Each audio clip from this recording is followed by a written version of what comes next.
Now King David was old and advanced in years, and they covered him with clothes, but he couldn't keep warm. Therefore his servants said to him, "Let a young virgin be sought for my lord the king. Let her stand before the king and cherish him, and let her lie in your bosom, that my lord the king may keep warm." So they sought for a beautiful young lady throughout all the borders of Israel, and found Abishag the Shunammite, and brought her to the king. The young lady was very beautiful, and she cherished the king and served him, but the king didn't know her intimately. Then Adonijah the son of Haggith exalted himself, saying, "I will be king." Then he prepared him chariots and horsemen, and 50 men to run before him. His father had not displeased him at any time in saying, "Why have you done so?" And he was also a very handsome man, and he was born after Absalom. He conferred with Joab the son of Zeruiah, and with Abiathar the priest, and they followed Adonijah and helped him. But Zadok the priest, Benaiah the son of Jehoiada, Nathan the prophet, Shimei, Ray, and the mighty men who belonged to David were not with Adonijah. Adonijah killed sheep, cattle, and fatlings by the stone of Zoheleth, which is beside Enrogel, and he called all his brothers, the king's sons, and all the men of Judah, the king's servants. But he didn't call Nathan the prophet, and Benaiah, and the mighty men, and Solomon his brother. Then Nathan spoke to Bathsheba the mother of Solomon, saying, "Haven't you heard that Adonijah the son of Haggith reigns, and David our Lord doesn't know it? Now therefore come, please let me give you counsel, that you may save your own life, and your son Solomon's life. Go in to King David, and tell him, 'Didn't you, my lord king, swear to your servant, saying, Assuredly Solomon your son shall reign after me, and he shall sit on my throne? Why then does Adonijah reign? Behold, while you are still talking there with the king, I will also come in after you and confirm your words.'" Bathsheba went in to the king in his room. The king was very old, and Abishag the Shunammite was serving the king. Bathsheba bowed and showed respect to the king. The king said, "What would you like?" She said to him, "My lord, you swore by Yahweh, your God, to your servant, Assuredly Solomon your son shall reign after me, and he shall sit on my throne. Now behold, Adonijah reigns, and you, my lord the king, don't know it. He has slain cattle and fatlings and sheep in abundance, and has called all the sons of the king, Abiathar the priest, and Joab the captain of the army. But he hasn't called Solomon your servant. You, my lord the king, the eyes of all Israel are on you, that you should tell them who will sit on the throne of my lord the king after him. Otherwise it will happen, when my lord the king sleeps with his fathers, that I and my son Solomon will be considered criminals." Behold, while she was still talking with the king, Nathan the prophet came in. They told the king, saying, "Behold Nathan the prophet." When he had come in before the king, he bowed himself before the king with his face to the ground. Nathan said, "My lord king, have you said, Adonijah shall reign after me, and he shall sit on my throne? For he has gone down today, and has slain cattle, fatlings, and sheep in abundance, and has called all the king's sons, the captains of the army, and Abiathar the priest. Behold, they are eating and drinking before him, and saying, 'Long live King Adonijah.' But he hasn't called me, even me your servant, Zadok the priest, Benaiah the son of Jehoiada, and your servant Solomon. Was this thing done by my lord the king, and you haven't shown to your servants who should sit on the throne of my lord the king after him?" Then King David answered, "Call Bathsheba in to me." She came into the king's presence and stood before the king. The king swore and said, "As Yahweh lives, who has redeemed my soul out of all adversity, most certainly as I swore to you by Yahweh, the God of Israel, saying, Assuredly Solomon your son shall reign after me, and he shall sit on my throne in my place. I will most certainly do this today." Then Bathsheba bowed with her face to the earth and showed respect to the king and said, "Let my lord King David live forever." King David said, "Call to me Zadok the priest, Nathan the prophet, and Benaiah the son of Jehoiada." They came before the king. The king said to them, "Take with you the servants of your lord, and cause Solomon my son to ride on my own mule, and bring him down to Gihon. Let Zadok the priest and Nathan the prophet anoint him their king over Israel. Blow the trumpet and say, 'Long live King Solomon.' Then come up after him, and he shall come and sit on my throne, for he shall be king in my place. I have appointed him to be prince over Israel and over Judah." Benaiah the son of Jehoiada answered the king and said, "Amen. May Yahweh, the God of my lord the king, say so. As Yahweh has been with my lord the king, even so may he be with Solomon, and make his throne greater than the throne of my lord King David." So Zadok the priest, Nathan the prophet, Benaiah the son of Jehoiada, and the Cherethites and the Pelethites went down and had Solomon ride on King David's mule, and brought him to Gihon. Zadok the priest took the horn of oil from the tent, and anointed Solomon. They blew the trumpet, and all the people said, "Long live King Solomon." All the people came up after him, and the people piped with pipes, and rejoiced with great joy, so that the earth shook with their sound. Adonijah and all the guests who were with him heard it as they had finished eating. When Joab heard the sound of the trumpet, he said, "Why is this noise of the city being in an uproar?" While he yet spoke, behold, Jonathan the son of Abiathar the priest came. And Adonijah said, "Come in, for you are a worthy man, and bring good news." Jonathan answered Adonijah, "Most certainly our lord King David has made Solomon king. The king has sent with him Zadok the priest, Nathan the prophet, Benaiah the son of Jehoiada, and the Cherethites and the Pelethites, and they have caused him to ride on the king's mule. Zadok the priest and Nathan the prophet have anointed him king in Gihon. They have come up from there rejoicing, so that the city rang again. This is the noise that you have heard. Also, Solomon sits on the throne of the kingdom. Moreover, the king's servants came to bless our lord King David, saying, 'May your God make the name of Solomon better than your name, and make his throne greater than your throne.' And the king bowed himself on the bed. Also thus said the king, 'Blessed be Yahweh, the God of Israel, who has given one to sit on my throne today, my eyes even seeing it.' All the guests of Adonijah were afraid, and rose up, and each man went his way. 5 was afraid because of Solomon, and he arose and went and hung on to the horns of the altar. Solomon was told, 'Behold, Adonijah fears King Solomon. For behold, he is hanging on to the horns of the altar, saying, Let King Solomon swear to me first that he will not kill his servant with the sword.' Solomon said, 'If he shows himself a worthy man, not a hair of his shall fall to the earth, but if wickedness is found in him, he shall die.' So King Solomon sent, and they brought him down from the altar. He came and bowed down to King Solomon, and Solomon said to him, 'Go to your house.' Now the days of David came near that he should die, and he commanded Solomon his son, saying, 'I am going the way of all the earth. You be strong therefore, and show yourself a man, and keep the instruction of Yahweh your God, to walk in his ways, to keep his statutes, his commandments, his ordinances, and his testimonies, according to that which is written in the law of Moses, that you may prosper in all that you do, and wherever you turn yourself. Then Yahweh may establish his word, which he spoke concerning me, saying, If your children are careful of their way, to walk before me in truth with all their heart and with all their soul, there shall not fail you, he said, a man on the throne of Israel. Moreover, you know also what Joab the son of Zeruiah did to me, even what he did to the 2 captains of the armies of Israel, to Abner the son of Ner, and to Amasa the son of Jether, whom he killed, and shed the blood of war in peace, and put the blood of war on his sash that was around his waist, and in his sandals that were on his feet. Do therefore according to your wisdom, and don't let his grey head go down to Sheol in peace.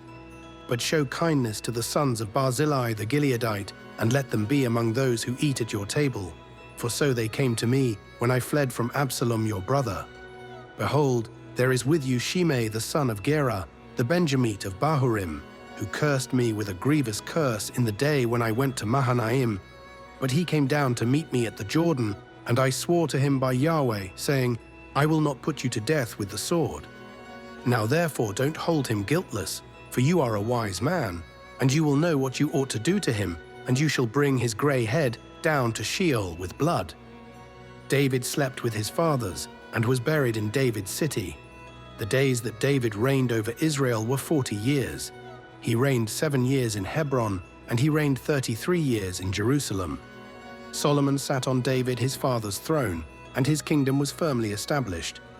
Then Adonijah the son of Haggith came to Bathsheba, the mother of Solomon. She said, "Do you come peaceably?" He said, "Peaceably." He said, "Moreover, I have something to tell you." She said, "Say on." He said, "You know that the kingdom was mine, and that all Israel set their faces on me, that I should reign. However, the kingdom is turned around, and has become my brother's, for it was his from Yahweh. Now I ask one petition of you. Don't deny me." She said to him, "Say on." He said, "Please speak to Solomon the king, for he will not tell you no, that he give me Abishag the Shunammite as wife." Bathsheba said, "All right, I will speak for you to the king." Bathsheba therefore went to King Solomon to speak to him for Adonijah. The king rose up to meet her and bowed himself to her and sat down on his throne and caused a throne to be set for the king's mother, and she sat on his right hand. Then she said, "I ask one small petition of you, don't deny me." The king said to her, "Ask on, my mother, for I will not deny you." She said, "Let Abishag the Shunammite be given to Adonijah, your brother, as wife." King Solomon answered his mother, "Why do you ask Abishag the Shunammite for Adonijah? Ask for him the kingdom also, for he is my elder brother, even for him, and for Abiathar the priest, and for Joab the son of Zeruiah." Then King Solomon swore by Yahweh, saying, "God do so to me, and more also, if Adonijah has not spoken this word against his own life.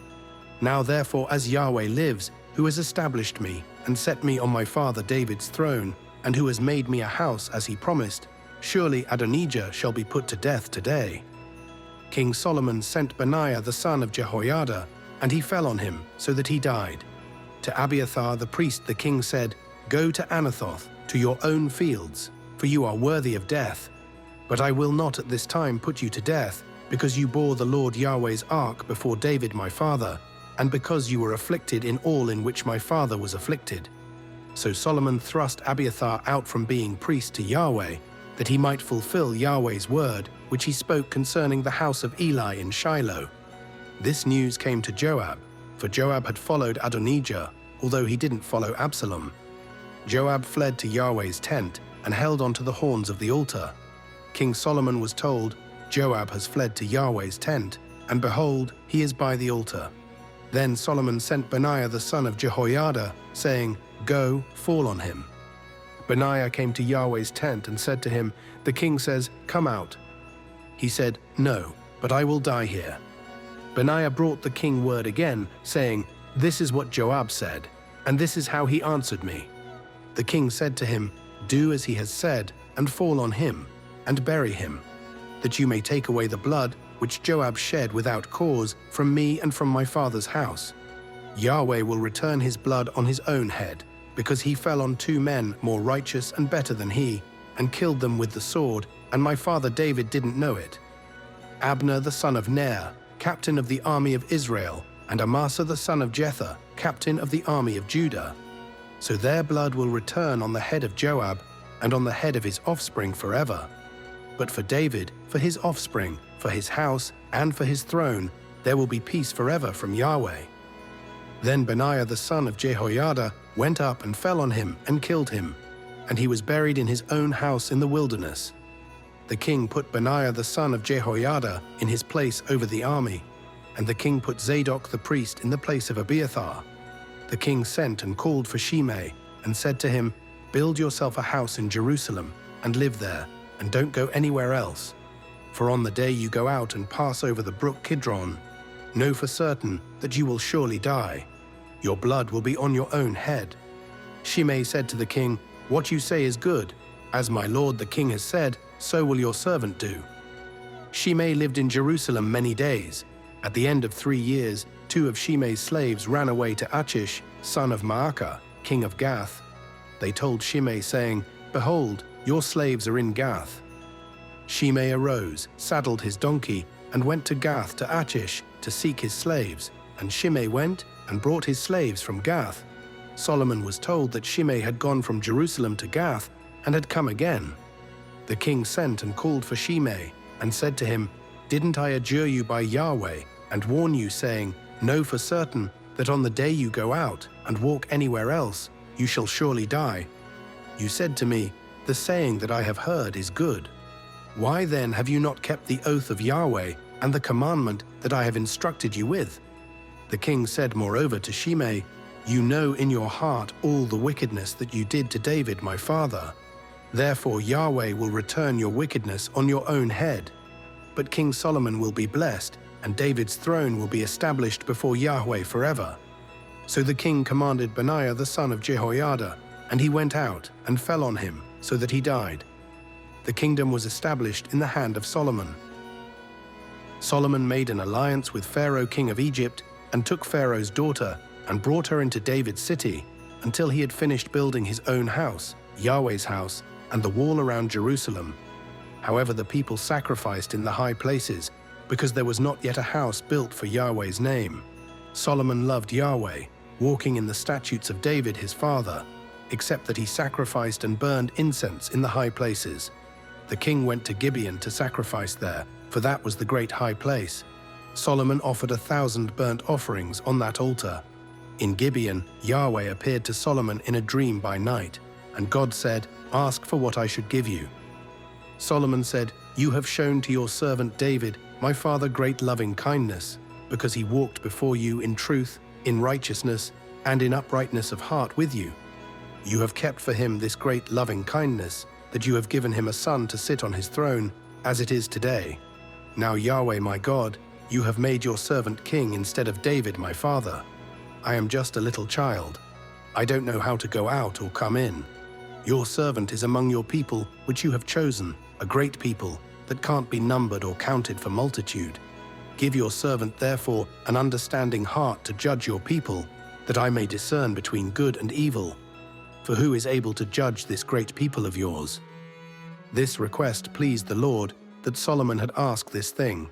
God said to him, "Because you have asked this thing, and have not asked for yourself long life, nor have you asked for riches for yourself, nor have you asked for the life of your enemies, but have asked for yourself understanding to discern justice, behold, I have done according to your word.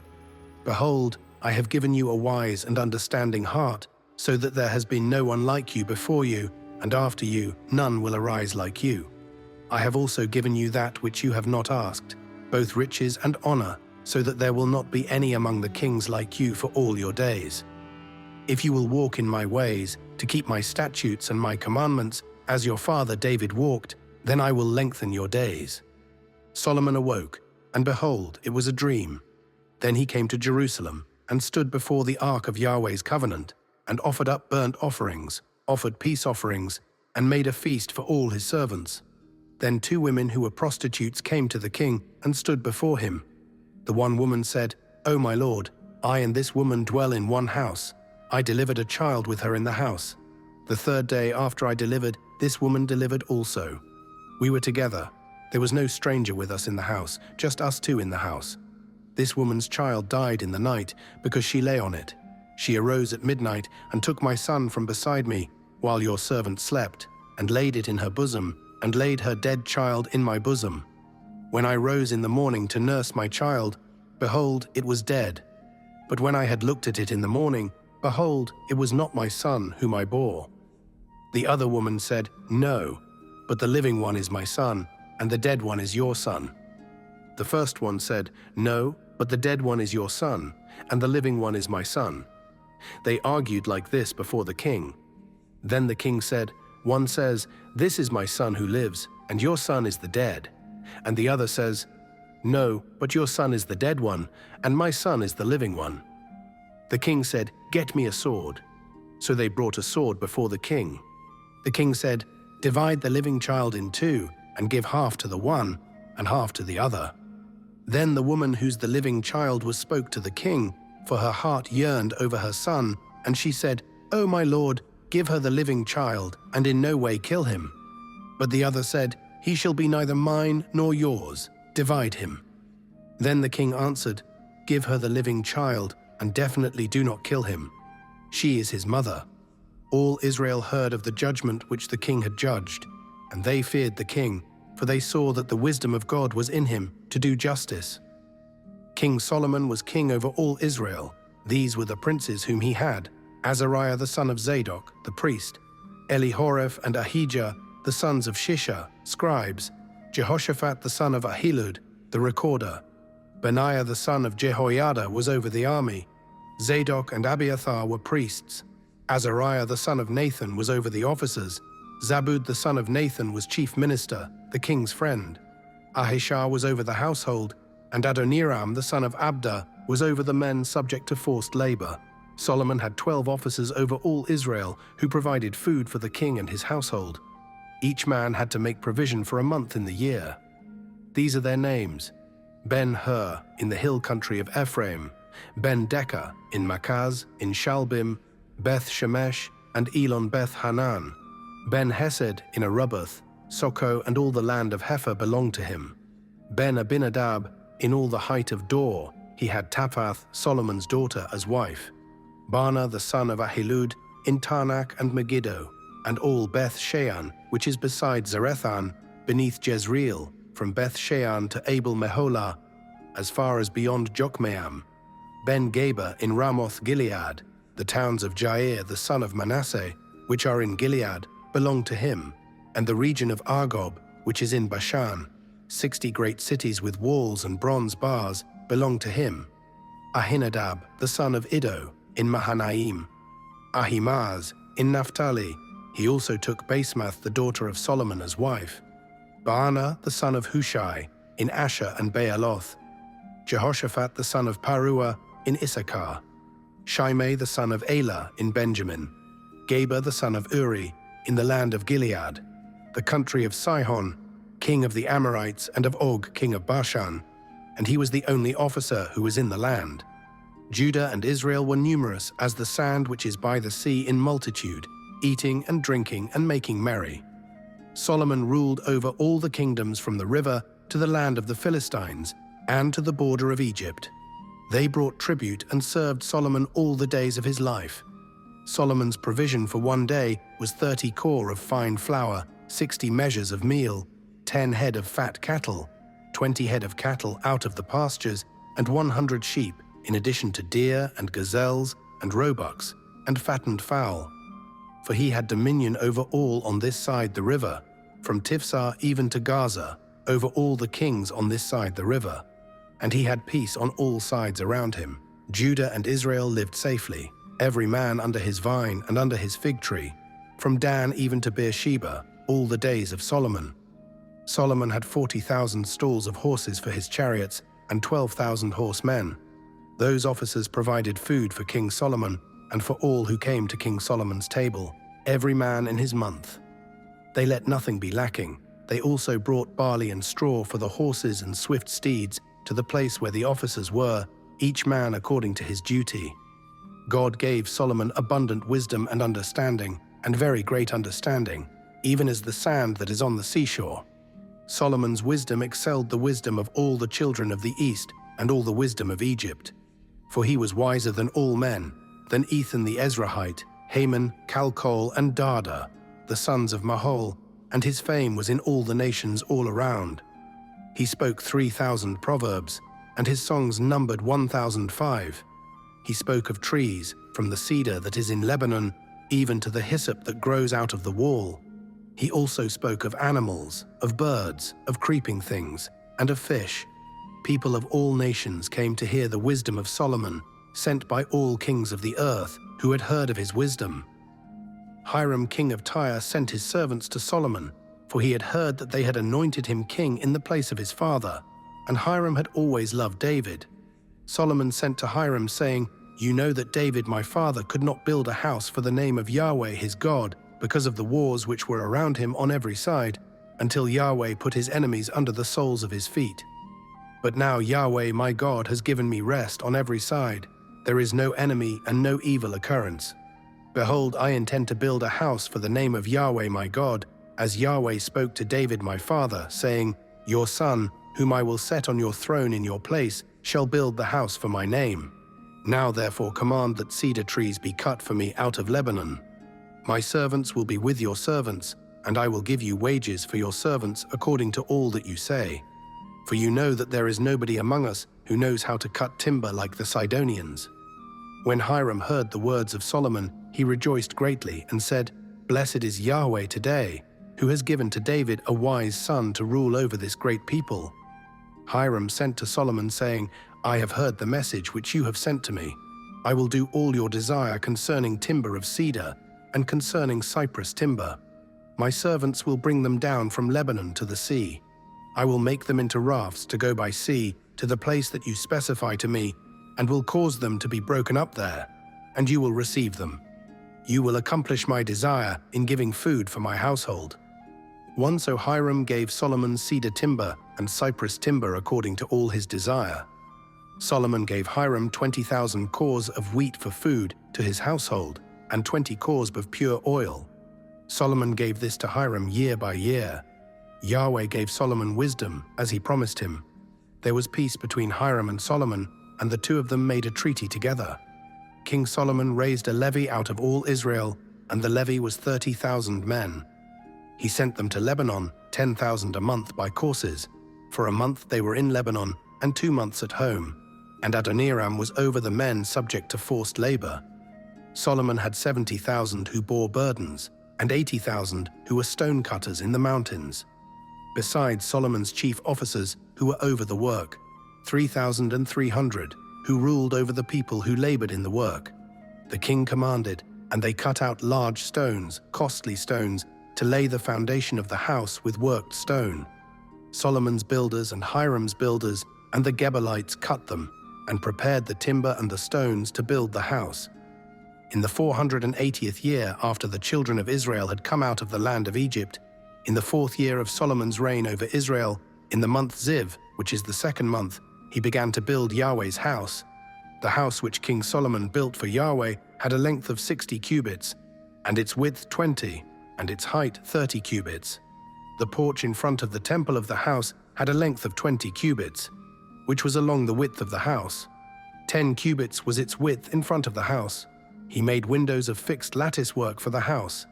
Against the wall of the house he built floors all around, against the walls of the house all around, both of the temple and of the inner sanctuary, and he made side rooms all around.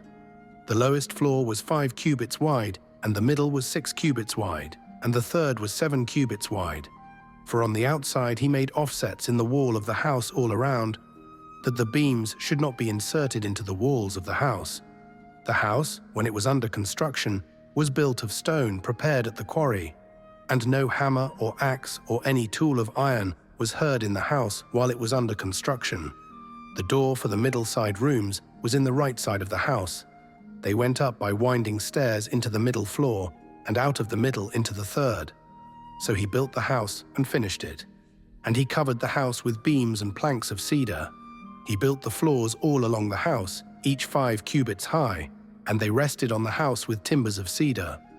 Yahweh's word came to Solomon, saying, "Concerning this house which you are building, if you will walk in my statutes, and execute my ordinances, and keep all my commandments to walk in them, then I will establish my word with you, which I spoke to David your father. I will dwell among the children of Israel, and will not forsake my people Israel." So Solomon built the house and finished it.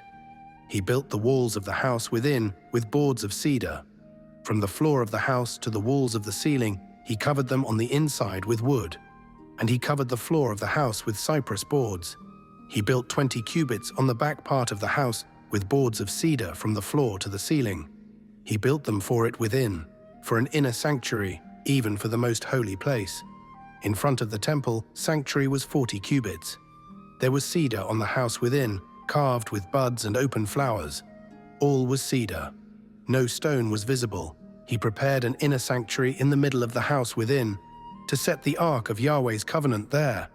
Within the inner sanctuary was 20 cubits in length, and 20 cubits in width, and 20 cubits in its height. And he overlaid it with pure gold, and he covered the altar with cedar. So Solomon overlaid the house within with pure gold. He drew chains of gold across before the inner sanctuary, and he overlaid it with gold. He overlaid the whole house with gold, until all the house was finished. He also overlaid the whole altar that belonged to the inner sanctuary with gold. In the inner sanctuary he made 2 cherubim of olive wood, each 10 cubits high. 5 cubits was the one wing of the cherub, and 5 cubits the other wing of the cherub. From the tip of one wing to the tip of the other was 10 cubits. The other cherub was 10 cubits. Both the cherubim were of one measure and one form. One cherub was 10 cubits high, and so was the other cherub. He set the cherubim within the inner house. The wings of the cherubim were stretched out, so that the wing of the one touched the one wall, and the wing of the other cherub touched the other wall, and their wings touched one another in the middle of the house. He overlaid the cherubim with gold.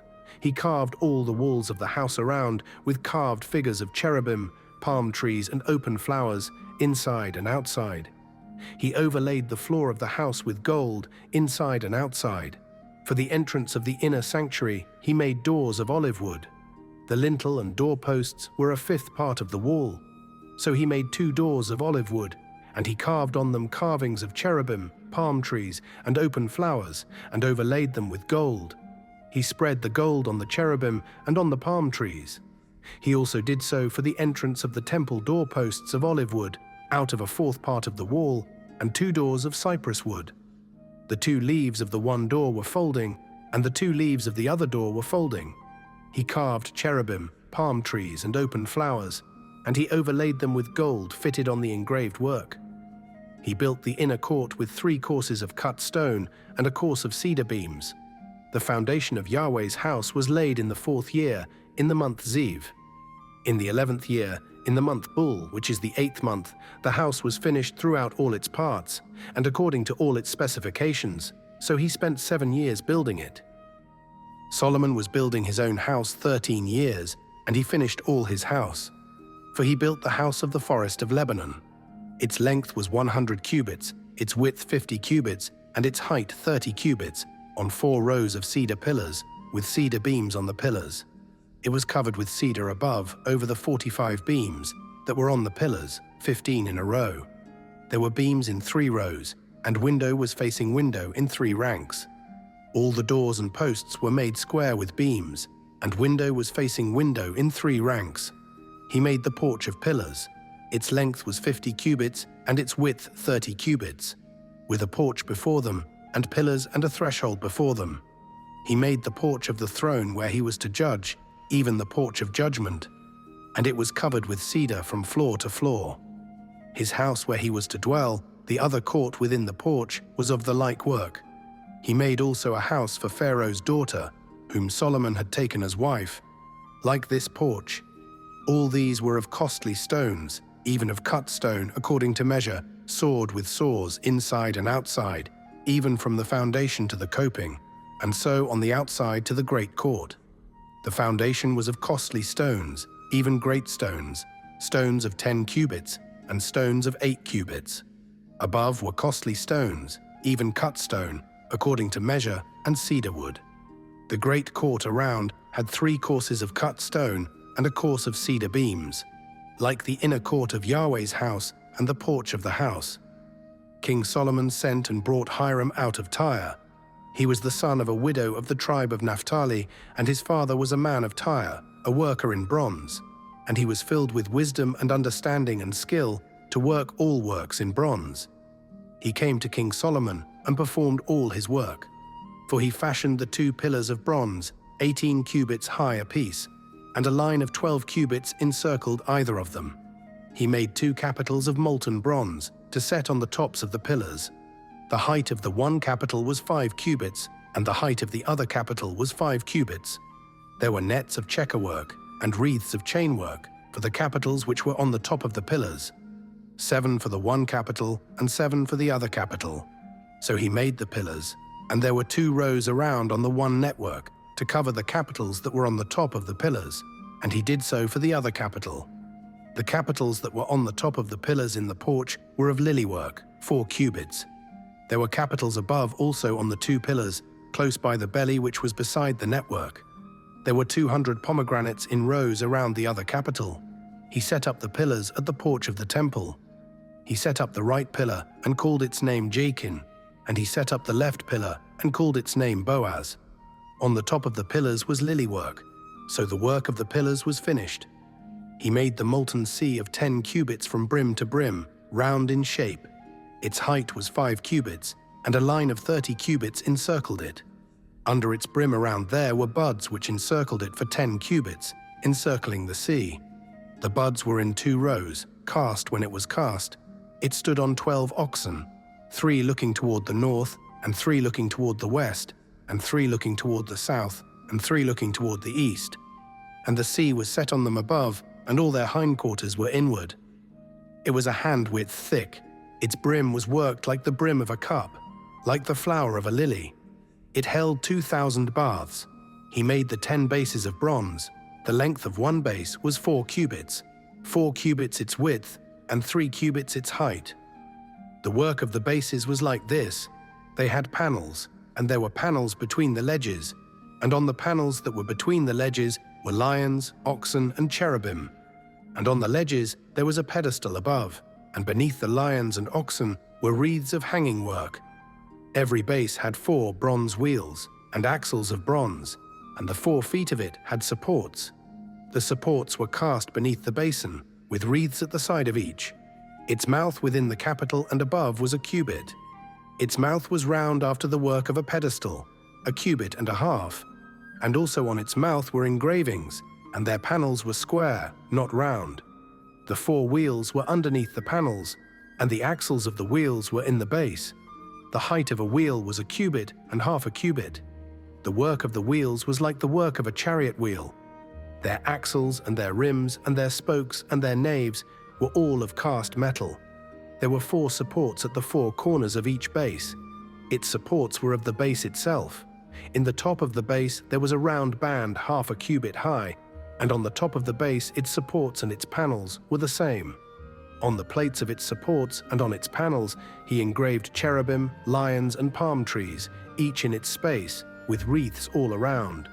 He made the 10 bases in this way. All of them had 1 casting, 1 measure, and 1 form. He made 10 basins of bronze. 1 basin contained 40 baths, and every basin was 4 cubits, and on every one of the 10 bases 1 basin. He set the bases, 5 on the right side of the house, and 5 on the left side of the house. He set the sea on the right side of the house eastward and toward the south. Hiram made the pots, the shovels, and the basins. So Hiram finished doing all the work that he worked for King Solomon in Yahweh's house.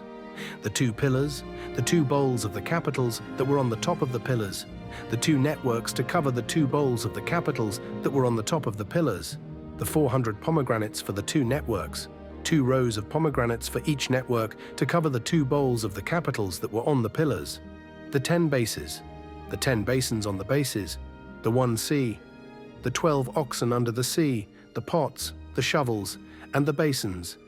Even all these vessels, which Hiram made for King Solomon in Yahweh's house, were of burnished bronze. The king cast them in the plain of the Jordan, in the clay ground between Succoth and Zarethan. Solomon left all the vessels unweighed, because there were so many of them. The weight of the bronze could not be determined. Solomon made all the vessels that were in Yahweh's house, the golden altar and the table that the showbread was on, of gold, and the lampstands, 5 on the right side and 5 on the left, before the inner sanctuary of pure gold, and the flowers, the lamps, and the tongs of gold, the cups, the snuffers, the basins, the spoons, and the firepans of pure gold, and the hinges, both for the doors of the inner house, the most holy place, and for the doors of the house, of the temple, of gold. Thus all the work that King Solomon did in Yahweh's house was finished. Solomon brought in the things which David his father had dedicated, the silver, the gold, and the vessels, and put them in the treasuries of Yahweh's house. Then Solomon assembled the elders of Israel, with all the heads of the tribes, the princes of the fathers' households of the children of Israel, to King Solomon in Jerusalem, to bring up the ark of Yahweh's covenant out of David's city, which is Zion. All the men of Israel assembled themselves to King Solomon at the feast, in the month Ethanim, which is the 7th month. All the elders of Israel came, and the priests picked up the ark. They brought up Yahweh's ark, the tent of meeting, and all the holy vessels that were in the tent. The priests and the Levites brought these up. King Solomon and all the congregation of Israel, who were assembled to him, were with him before the ark, sacrificing sheep and cattle that could not be counted or numbered for multitude. The priests brought in the ark of Yahweh's covenant to its place, into the inner sanctuary of the house, to the most holy place, even under the cherubim's wings. For the cherubim spread their wings out over the place of the ark, and the cherubim covered the ark and its poles above. The poles were so long that the ends of the poles were seen from the holy place before the inner sanctuary, but they were not seen outside. They are there to this day. There was nothing in the ark except the 2 stone tablets which Moses put there at Horeb, when Yahweh made a covenant with the children of Israel when they came out of the land of Egypt. It came to pass, when the priests had come out of the holy place, that the cloud filled Yahweh's house, so that the priests could not stand to minister by reason of the cloud. For Yahweh's glory filled Yahweh's house. Then Solomon said, Yahweh has said that he would dwell in the thick darkness. I have surely built you a house of habitation, a place for you to dwell in forever. The king turned his face around and blessed all the assembly of Israel, and all the assembly of Israel stood. He said, Blessed is Yahweh, the God of Israel, who spoke with his mouth to David your father, and has with his hand fulfilled it, saying, Since the day that I brought my people Israel out of Egypt, I chose no city out of all the tribes of Israel to build a house, that my name might be there. But I chose David to be over my people Israel. Now it was in the heart of David, my father, to build a house for the name of Yahweh, the God of Israel. But Yahweh said to David my father, Whereas it was in your heart to build a house for my name, you did well that it was in your heart. Nevertheless, you shall not build the house, but your son who shall come out of your body, he shall build the house for my name. Yahweh has established his word that he spoke. For I have risen up in the place of David my father, and I sit on the throne of Israel, as Yahweh promised, and have built the house for the name of Yahweh, the God of Israel. There I have set a place for the ark, in which is Yahweh's covenant, which he made with our fathers when he brought them out of the land of Egypt. Solomon stood before Yahweh's altar in the presence of all the assembly of Israel, and spread out his hands toward heaven. And he said, Yahweh, the God of Israel, there is no God like you, in heaven above or on earth beneath, who keeps covenant and loving kindness with your servants, who walk before you with all their heart, who has kept with your servant David my father that which you promised him. Yes, you spoke with your mouth, and have fulfilled it with your hand, as it is today. Now therefore, may Yahweh, the God of Israel, keep with your servant David my father that which you have promised him, saying, There shall not fail from you a man in my sight to sit on the throne of Israel, if only your children take heed to their way, to walk before me as you have walked before me. Now therefore, God of Israel, please let your word be verified, which you spoke to your servant David my father. But will God in very deed dwell on the earth? Behold, heaven and the heaven of heavens can't contain you. How much less this house that I have built? Yet have respect for the prayer of your servant, and for his supplication, Yahweh my God, to listen to the cry and to the prayer which your servant prays before you today, that your eyes may be open toward this house night and day, even toward the place of which you have said, My name shall be there, to listen to the prayer which your servant prays toward this place. Listen to the supplication of your servant and of your people Israel when they pray toward this place. Yes, here in heaven, your dwelling place, and when you hear, forgive. If a man sins against his neighbor, and an oath is laid on him to cause him to swear, and he comes and swears before your altar in this house, then hear in heaven, and act and judge your servants, condemning the wicked to bring his way on his own head, and justifying the righteous to give him according to his righteousness. When your people Israel are struck down before the enemy, because they have sinned against you, if they turn again to you and confess your name and pray and make supplication to you in this house, then hear in heaven and forgive the sin of your people Israel, and bring them again to the land which you gave to their fathers. When the sky is shut up and there is no rain, because they have sinned against you, if they pray toward this place and confess your name and turn from their sin, when you afflict them, then hear in heaven and forgive the sin of your servants and of your people Israel, when you teach them the good way in which they should walk, and send rain on your land, which you have given to your people for an inheritance.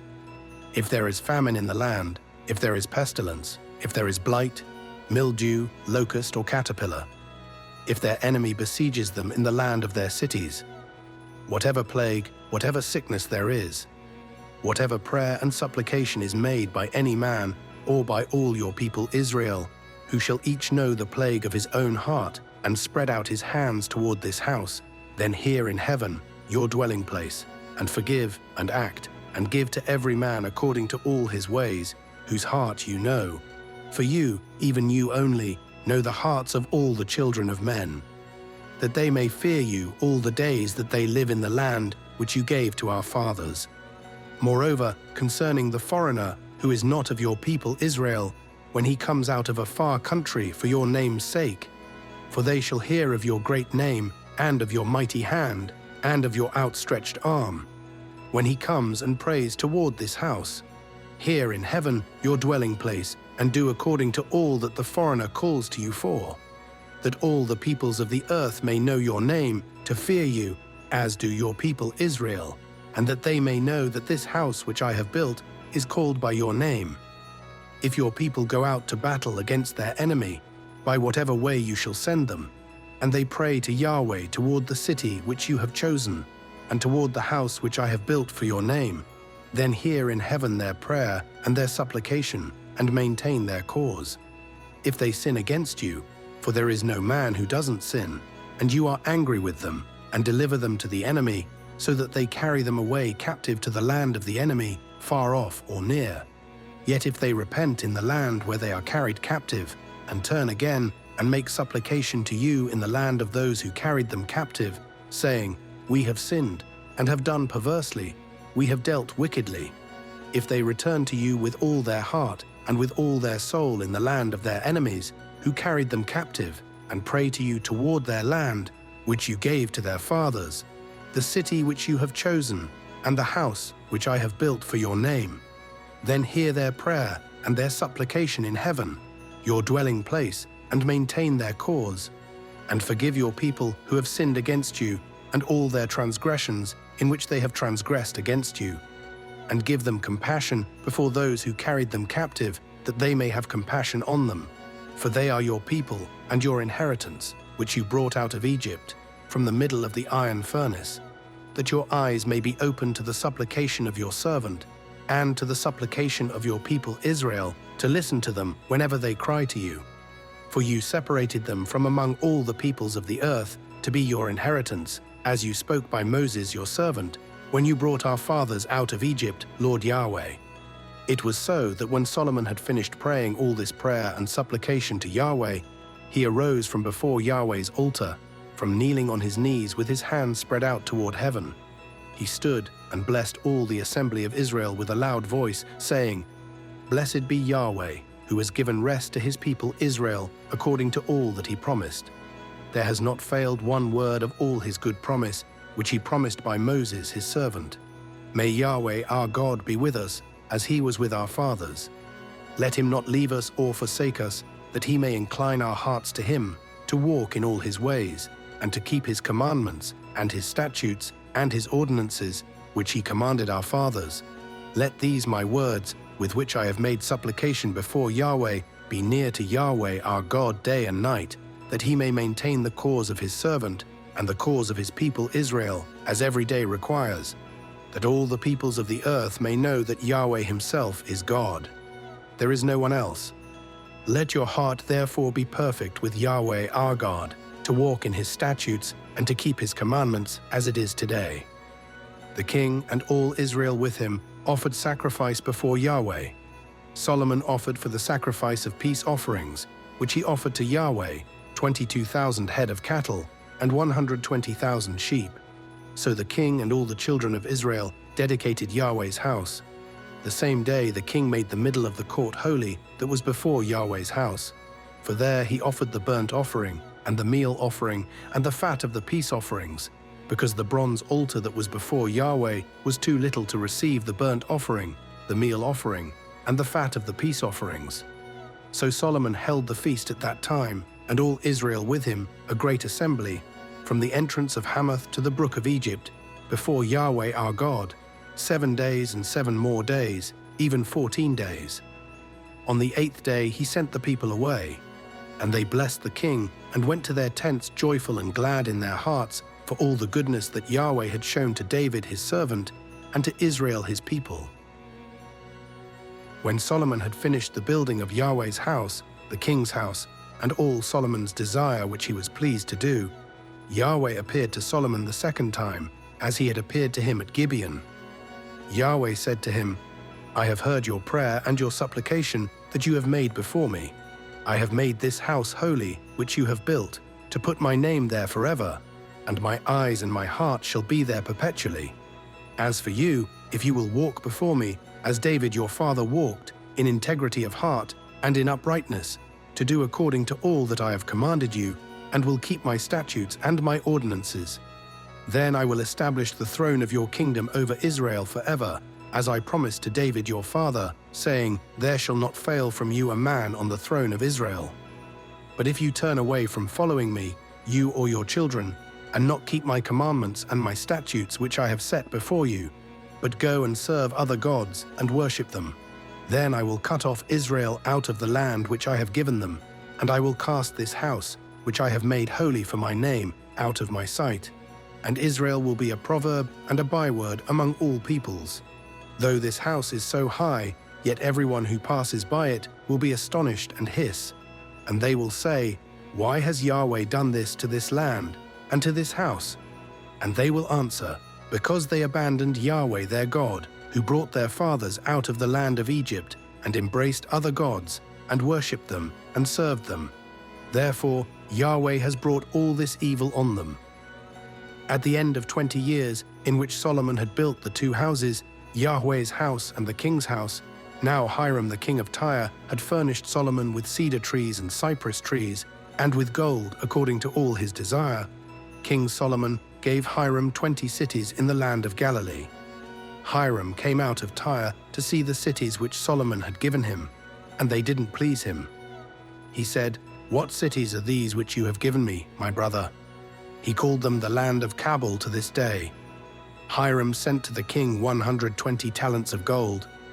This is the reason of the levy which King Solomon raised, to build Yahweh's house, his own house, Millo, Jerusalem's wall, Hazor, Megiddo, and Gaza. Pharaoh king of Egypt had gone up, taken Gaza, burned it with fire, killed the Canaanites who lived in the city, and given it for a wedding gift to his daughter, Solomon's wife. Solomon built in the land Gaza, Beth-horon the lower, Baalath, Tamar in the wilderness, all the storage cities that Solomon had, the cities for his chariots, the cities for his horsemen, and that which Solomon desired to build for his pleasure in Jerusalem and in Lebanon, and in all the land of his dominion.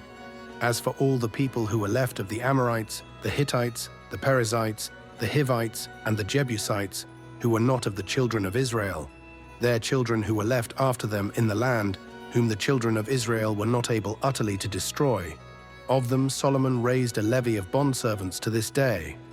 But of the children of Israel Solomon made no bondservants, but they were the men of war, his servants, his princes, his captains, and rulers of his chariots and of his horsemen. These were the 550 chief officers who were over Solomon's work, who ruled over the people who labored in the work. But Pharaoh's daughter came up out of David's city to her house, which Solomon had built for her. Then he built Millo. Solomon offered burnt offerings and peace offerings on the altar which he built to Yahweh 3 times per year, burning incense with them on the altar that was before Yahweh. So he finished the house. King Solomon made a fleet of ships in Ezion-Geber, which is beside Eloth, on the shore of the Red Sea, in the land of Edom. Hiram sent in the fleet his servants, sailors who had knowledge of the sea, with the servants of Solomon. They came to Ophir and fetched from there gold, 420 talents, and brought it to King Solomon. When the queen of Sheba heard of the fame of Solomon concerning Yahweh's name, she came to test him with hard questions. She came to Jerusalem with a very great caravan, with camels that bore spices, very much gold, and precious stones. And when she had come to Solomon, she talked with him about all that was in her heart. Solomon answered all her questions. There wasn't anything hidden from the king which he didn't tell her. When the queen of Sheba had seen all the wisdom of Solomon, the house that he had built, the food of his table, the sitting of his servants, the attendance of his officials, their clothing, his cupbearers, and his ascent by which he went up to Yahweh's house, there was no more spirit in her. She said to the king, "It was a true report that I heard in my own land of your acts and of your wisdom. However, I didn't believe the words until I came, and my eyes had seen it. Behold, not even half was told me. Your wisdom and prosperity exceed the fame which I heard. Happy are your men, happy are these your servants, who stand continually before you, who hear your wisdom. Blessed is Yahweh your God, who delighted in you to set you on the throne of Israel. Because Yahweh loved Israel forever, therefore he made you king, to do justice and righteousness. She gave the king 120 talents of gold, and a very great quantity of spices, and precious stones. Never again was there such an abundance of spices as these, which the queen of Sheba gave to King Solomon. The fleet of Hiram that brought gold from Ophir also brought in from Ophir great quantities of almug trees and precious stones. The king made of the almug trees pillars for Yahweh's house, and for the king's house, harps also and stringed instruments for the singers. No such almug trees came or were seen to this day. King Solomon gave to the queen of Sheba all her desire, whatever she asked, in addition to that which Solomon gave her of his royal bounty. So she turned and went to her own land, she and her servants. Now the weight of gold that came to Solomon in 1 year was 666 talents of gold, in addition to that which the traders brought, and the traffic of the merchants, and of all the kings of the mixed people, and of the governors of the country. King Solomon made 200 bucklers of beaten gold. 600 shekels of gold went to one buckler. He made 300 shields of beaten gold. 3 minas of gold went to one shield, and the king put them in the house of the forest of Lebanon. Moreover, the king made a great throne of ivory and overlaid it with the finest gold. There were 6 steps to the throne, and the top of the throne was round behind, and there were armrests on either side by the place of the seat, and 2 lions standing beside the armrests. 12 lions stood there on the one side, and on the other on the 6 steps. Nothing like it was made in any kingdom. All King Solomon's drinking vessels were of gold, and all the vessels of the house of the forest of Lebanon were of pure gold.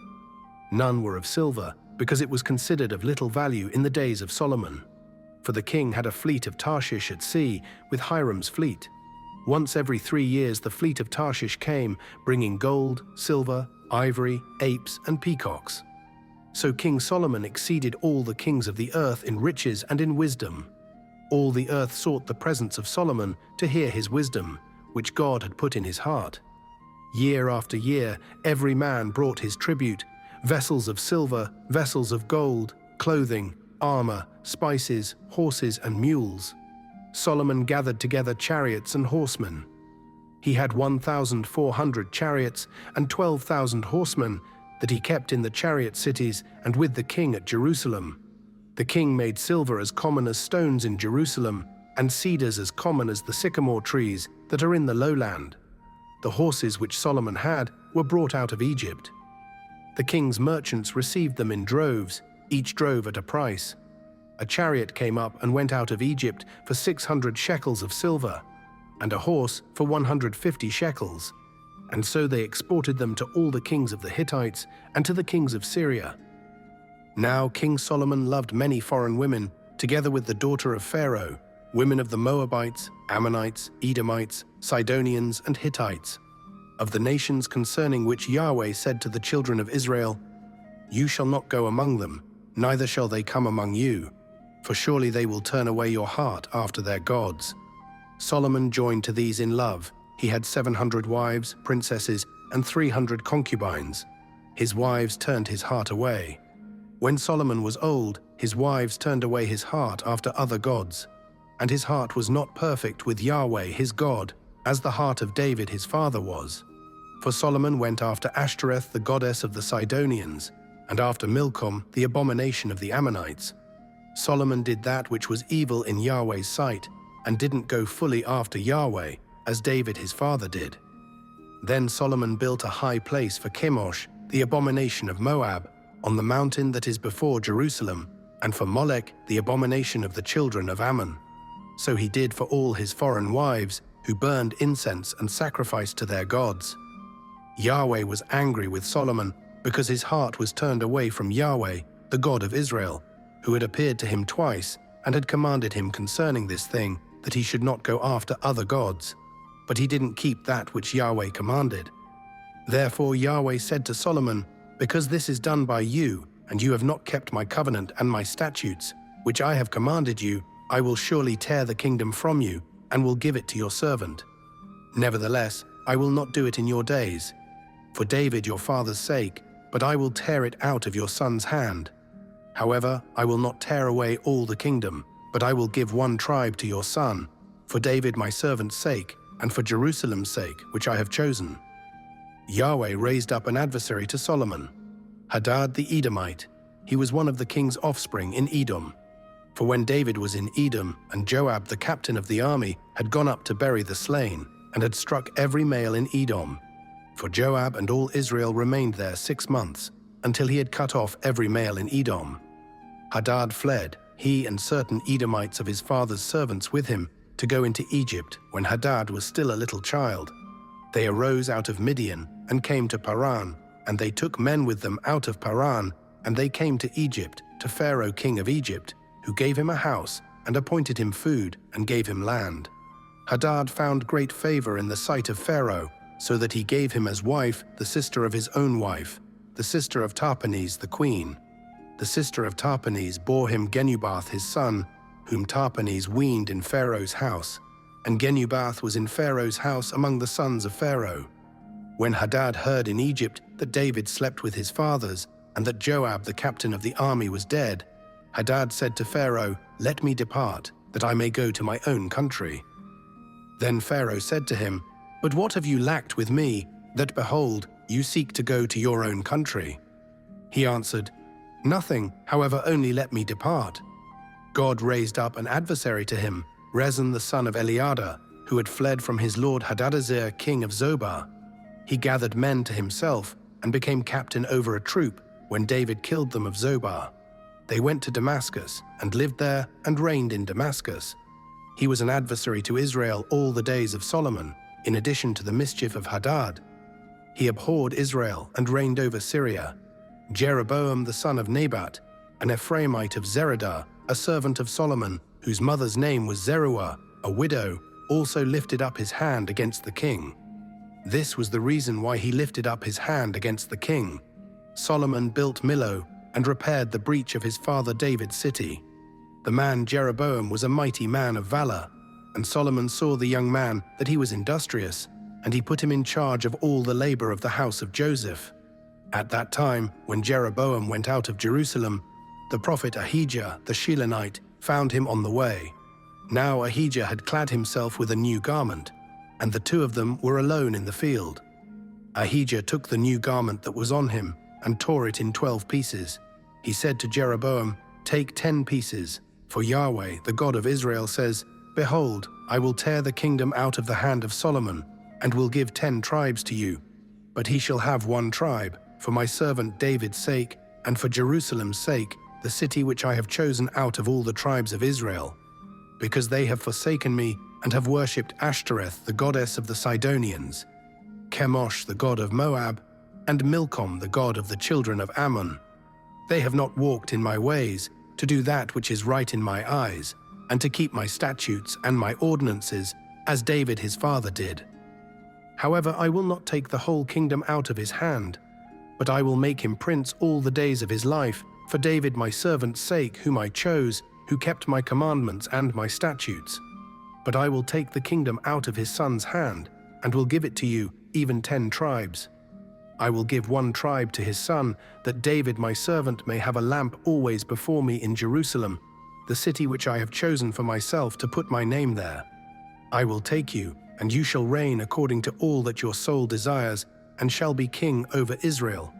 It shall be, if you will listen to all that I command you, and will walk in my ways, and do that which is right in my eyes, to keep my statutes and my commandments, as David my servant did, that I will be with you, and will build you a sure house, as I built for David, and will give Israel to you. I will afflict the offspring of David for this, but not forever." Therefore Solomon sought to kill Jeroboam, but Jeroboam arose and fled into Egypt, to Shishak king of Egypt, and was in Egypt until the death of Solomon. Now the rest of the acts of Solomon, and all that he did, and his wisdom, aren't they written in the book of the acts of Solomon? The time that Solomon reigned in Jerusalem over all Israel was 40 years. Solomon slept with his fathers and was buried in his father David's city, and Rehoboam his son reigned in his place. Rehoboam went to Shechem, for all Israel had come to Shechem to make him king. When Jeroboam the son of Nebat heard of it, for he was yet in Egypt, where he had fled from the presence of King Solomon, and Jeroboam lived in Egypt, and they sent and called him. Jeroboam and all the assembly of Israel came and spoke to Rehoboam, saying, "Your father made our yoke difficult. Now therefore make the hard service of your father and his heavy yoke which he put on us lighter, and we will serve you." He said to them, "Depart for 3 days, then come back to me." So the people departed. King Rehoboam took counsel with the old men who had stood before Solomon his father while he yet lived, saying, "What counsel do you give me to answer these people?" They replied, "If you will be a servant to this people today, and will serve them and answer them with good words, then they will be your servants forever." But he abandoned the counsel of the old men which they had given him, and took counsel with the young men who had grown up with him, who stood before him. He said to them, "What counsel do you give, that we may answer these people who have spoken to me, saying, 'Make the yoke that your father put on us lighter'?" The young men who had grown up with him said to him, "Tell these people who spoke to you, saying, 'Your father made our yoke heavy, but make it lighter to us.' Tell them, 'My little finger is thicker than my father's waist. Now my father burdened you with a heavy yoke, but I will add to your yoke. My father chastised you with whips, but I will chastise you with scorpions." So Jeroboam and all the people came to Rehoboam the 3rd day, as the king asked, saying, "Come to me again the 3rd day." The king answered the people roughly, and abandoned the counsel of the old men which they had given him, and spoke to them according to the counsel of the young men, saying, "My father made your yoke heavy, but I will add to your yoke. My father chastised you with whips, but I will chastise you with scorpions." So the king didn't listen to the people, for it was a thing brought about from Yahweh that he might establish his word, which Yahweh spoke by Ahijah the Shilonite to Jeroboam the son of Nebat. When all Israel saw that the king didn't listen to them, the people answered the king, saying, "What portion have we in David? We don't have an inheritance in the son of Jesse. To your tents, Israel. Now see to your own house, David." So Israel departed to their tents. But as for the children of Israel who lived in the cities of Judah, Rehoboam reigned over them. Then King Rehoboam sent Adoram, who was over the men subject to forced labor, and all Israel stoned him to death with stones. King Rehoboam hurried to get himself up to his chariot to flee to Jerusalem. So Israel rebelled against David's house to this day. When all Israel heard that Jeroboam had returned, they sent and called him to the congregation, and made him king over all Israel. There was no one who followed David's house, except for the tribe of Judah only. When Rehoboam had come to Jerusalem, he assembled all the house of Judah and the tribe of Benjamin, 180,000 chosen men who were warriors, to fight against the house of Israel, to bring the kingdom again to Rehoboam, the son of Solomon.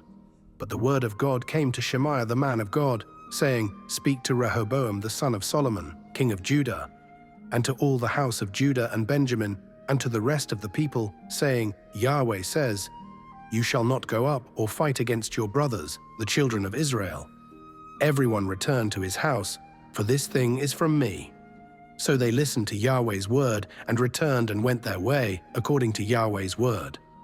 Then Jeroboam built Shechem in the hill country of Ephraim and lived in it, and he went out from there and built Penuel. Jeroboam said in his heart, "Now the kingdom will return to David's house. If this people goes up to offer sacrifices in Yahweh's house at Jerusalem, then the heart of this people will turn again to their Lord, even to Rehoboam king of Judah. And they will kill me and return to Rehoboam king of Judah." So the king took counsel and made 2 calves of gold, and he said to them, "It is too much for you to go up to Jerusalem. Look and behold your gods, Israel, which brought you up out of the land of Egypt." He set the one in Bethel, and the other he put in Dan. This thing became a sin, for the people went even as far as Dan to worship before the one there. He made houses of high places and made priests from among all the people who were not of the sons of Levi. Jeroboam ordained a feast in the 8th month, on the 15th day of the month, like the feast that is in Judah, and he went up to the altar. He did so in Bethel, sacrificing to the calves that he had made, and he placed in Bethel the priests of the high places that he had made. He went up to the altar which he had made in Bethel on the 15th day in the 8th month, even in the month which he had devised of his own heart. And he ordained a feast for the children of Israel, and went up to the altar to burn incense. Behold, a man of God came out of Judah by Yahweh's word to Bethel, and Jeroboam was standing by the altar to burn incense. He cried against the altar by Yahweh's word, and said, Altar, altar. Yahweh says, Behold, a son will be born to David's house, Josiah by name. On you he will sacrifice the priests of the high places who burn incense on you, and they will burn men's bones on you. He gave a sign the same day, saying, This is the sign which Yahweh has spoken. Behold, the altar will be split apart, and the ashes that are on it will be poured out.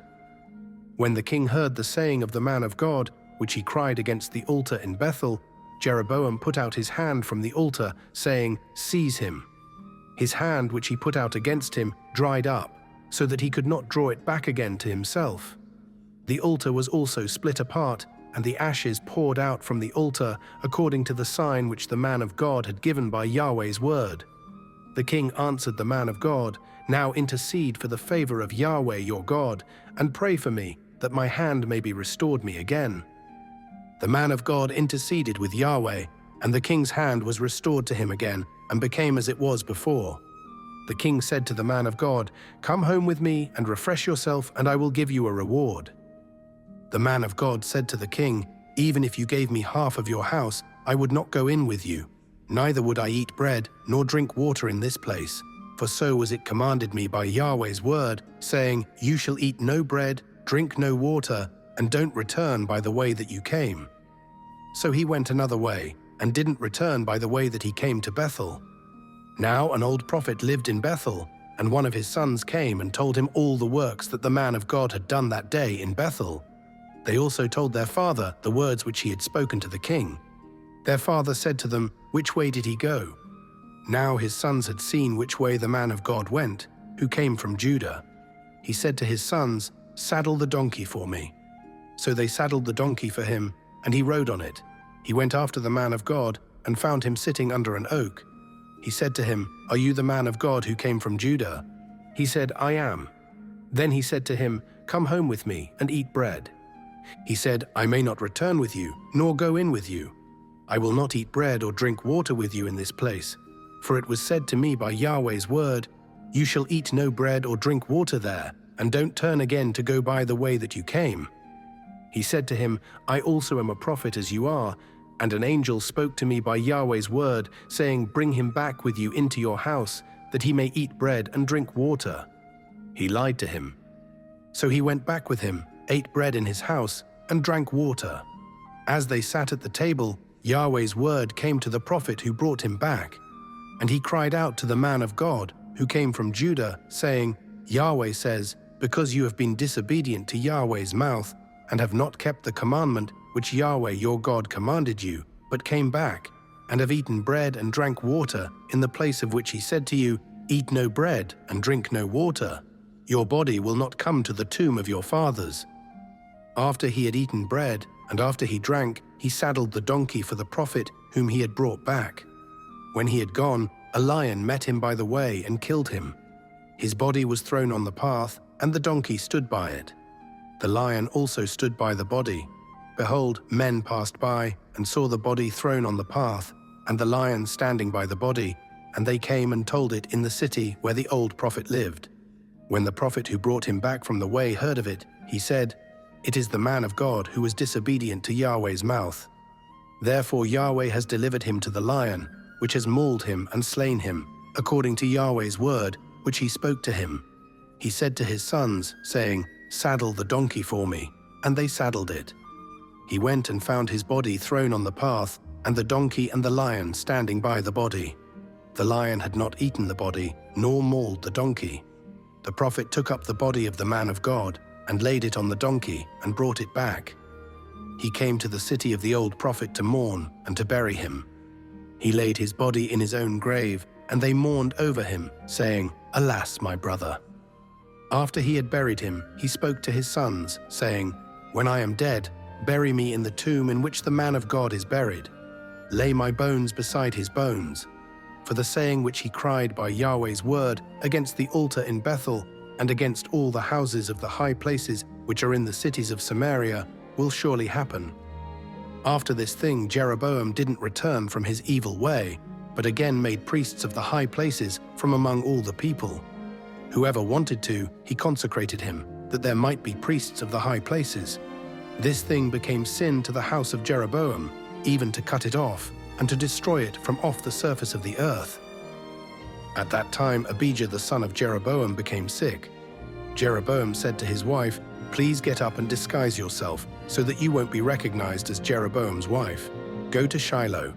Behold, Ahijah the prophet is there, who said that I would be king over this people. Take with you 10 loaves of bread, some cakes, and a jar of honey, and go to him. He will tell you what will become of the child." Jeroboam's wife did so, and arose, and went to Shiloh, and came to Ahijah's house. Now Ahijah could not see, for his eyes were set by reason of his age. Yahweh said to Ahijah, "Behold, Jeroboam's wife is coming to inquire of you concerning her son. For he is sick. Tell her such and such, for it will be when she comes in, that she will pretend to be another woman." So when Ahijah heard the sound of her feet as she came in at the door, he said, "Come in, Jeroboam's wife. Why do you pretend to be another? For I am sent to you with heavy news. Go, tell Jeroboam, Yahweh, the God of Israel, says, because I exalted you from among the people, and made you prince over my people Israel, and tore the kingdom away from David's house, and gave it you, and yet you have not been as my servant David, who kept my commandments, and who followed me with all his heart, to do that only which was right in my eyes, but have done evil above all who were before you, and have gone and made for yourself other gods, molten images, to provoke me to anger, and have cast me behind your back. Therefore, behold, I will bring evil on the house of Jeroboam, and will cut off from Jeroboam everyone who urinates on a wall, he who is shut up, and he who is left at large in Israel, and will utterly sweep away the house of Jeroboam, as a man sweeps away dung, until it is all gone. The dogs will eat he who belongs to Jeroboam, who dies in the city, and the birds of the sky will eat he who dies in the field, for Yahweh has spoken it. Arise, therefore, and go to your house. When your feet enter into the city, the child will die. All Israel will mourn for him and bury him, for he only of Jeroboam will come to the grave, because in him there is found some good thing toward Yahweh, the God of Israel, in the house of Jeroboam. Moreover, Yahweh will raise up a king for himself over Israel, who will cut off the house of Jeroboam. This is the day. What? Even now, for Yahweh will strike Israel as a reed is shaken in the water, and he will root up Israel out of this good land which he gave to their fathers, and will scatter them beyond the river, because they have made their Asherah poles, provoking Yahweh to anger. He will give Israel up because of the sins of Jeroboam, which he has sinned, and with which he has made Israel to sin. Jeroboam's wife arose and departed, and came to Tirzah. As she came to the threshold of the house, the child died. All Israel buried him and mourned for him, according to Yahweh's word, which he spoke by his servant Ahijah the prophet. The rest of the acts of Jeroboam, how he fought and how he reigned, behold, they are written in the book of the Chronicles of the kings of Israel. The days which Jeroboam reigned were 22 years. Then he slept with his fathers, and Nadab his son reigned in his place. Rehoboam the son of Solomon reigned in Judah. Rehoboam was 41 years old when he began to reign, and he reigned 17 years in Jerusalem, the city which Yahweh had chosen out of all the tribes of Israel to put his name there. His mother's name was Naamah the Ammonitess. Judah did that which was evil in Yahweh's sight, and they provoked him to jealousy with their sins which they committed, above all that their fathers had done. For they also built for themselves high places, sacred pillars, and Asherah poles on every high hill and under every green tree. There were also Sodomites in the land.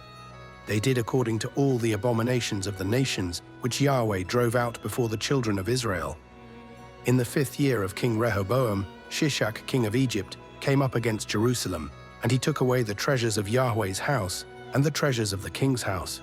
He even took away all of it, including all the gold shields which Solomon had made. King Rehoboam made shields of bronze in their place and committed them to the hands of the captains of the guard, who kept the door of the king's house. It was so that as often as the king went into Yahweh's house, the guard bore them and brought them back into the guard room. Now the rest of the acts of Rehoboam and all that he did, aren't they written in the book of the Chronicles of the Kings of Judah? There was war between Rehoboam and Jeroboam continually. Rehoboam slept with his fathers and was buried with his fathers in David's city. His mother's name was Naamah the Ammonitess. Abijam his son reigned in his place. Now in the 18th year of King Jeroboam, the son of Nebat, Abijam began to reign over Judah. He reigned 3 years in Jerusalem. His mother's name was Maacah, the daughter of Abishalom. He walked in all the sins of his father, which he had done before him, and his heart was not perfect with Yahweh his God, as the heart of David his father. Nevertheless, for David's sake, Yahweh his God gave him a lamp in Jerusalem to set up his son after him, and to establish Jerusalem. Because David did that which was right in Yahweh's eyes, and didn't turn away from anything that he commanded him all the days of his life, except only in the matter of Uriah the Hittite. Now there was war between Rehoboam and Jeroboam all the days of his life. The rest of the acts of Abijam and all that he did, aren't they written in the book of the Chronicles of the Kings of Judah? There was war between Abijam and Jeroboam. Abijam slept with his fathers, and they buried him in David's city, and Asa his son reigned in his place. In the 20th year of Jeroboam king of Israel, Asa began to reign over Judah. He reigned 41 years in Jerusalem. His mother's name was Maacah, the daughter of Abishalom. Asa did that which was right in Yahweh's eyes, as David his father did. He put away the Sodomites out of the land and removed all the idols that his fathers had made. He also removed Maacah his mother from being queen, because she had made an abominable image for an Asherah. Asa cut down her image and burned it at the brook Kidron, but the high places were not taken away. Nevertheless, the heart of Asa was perfect with Yahweh all his days. He brought into Yahweh's house the things that his father had dedicated and the things that he himself had dedicated, silver, gold, and utensils. There was war between Asa and Baasha, king of Israel, all their days. Baasha, king of Israel, went up against Judah and built Ramah, that he might not allow anyone to go out or come in to Asa, king of Judah.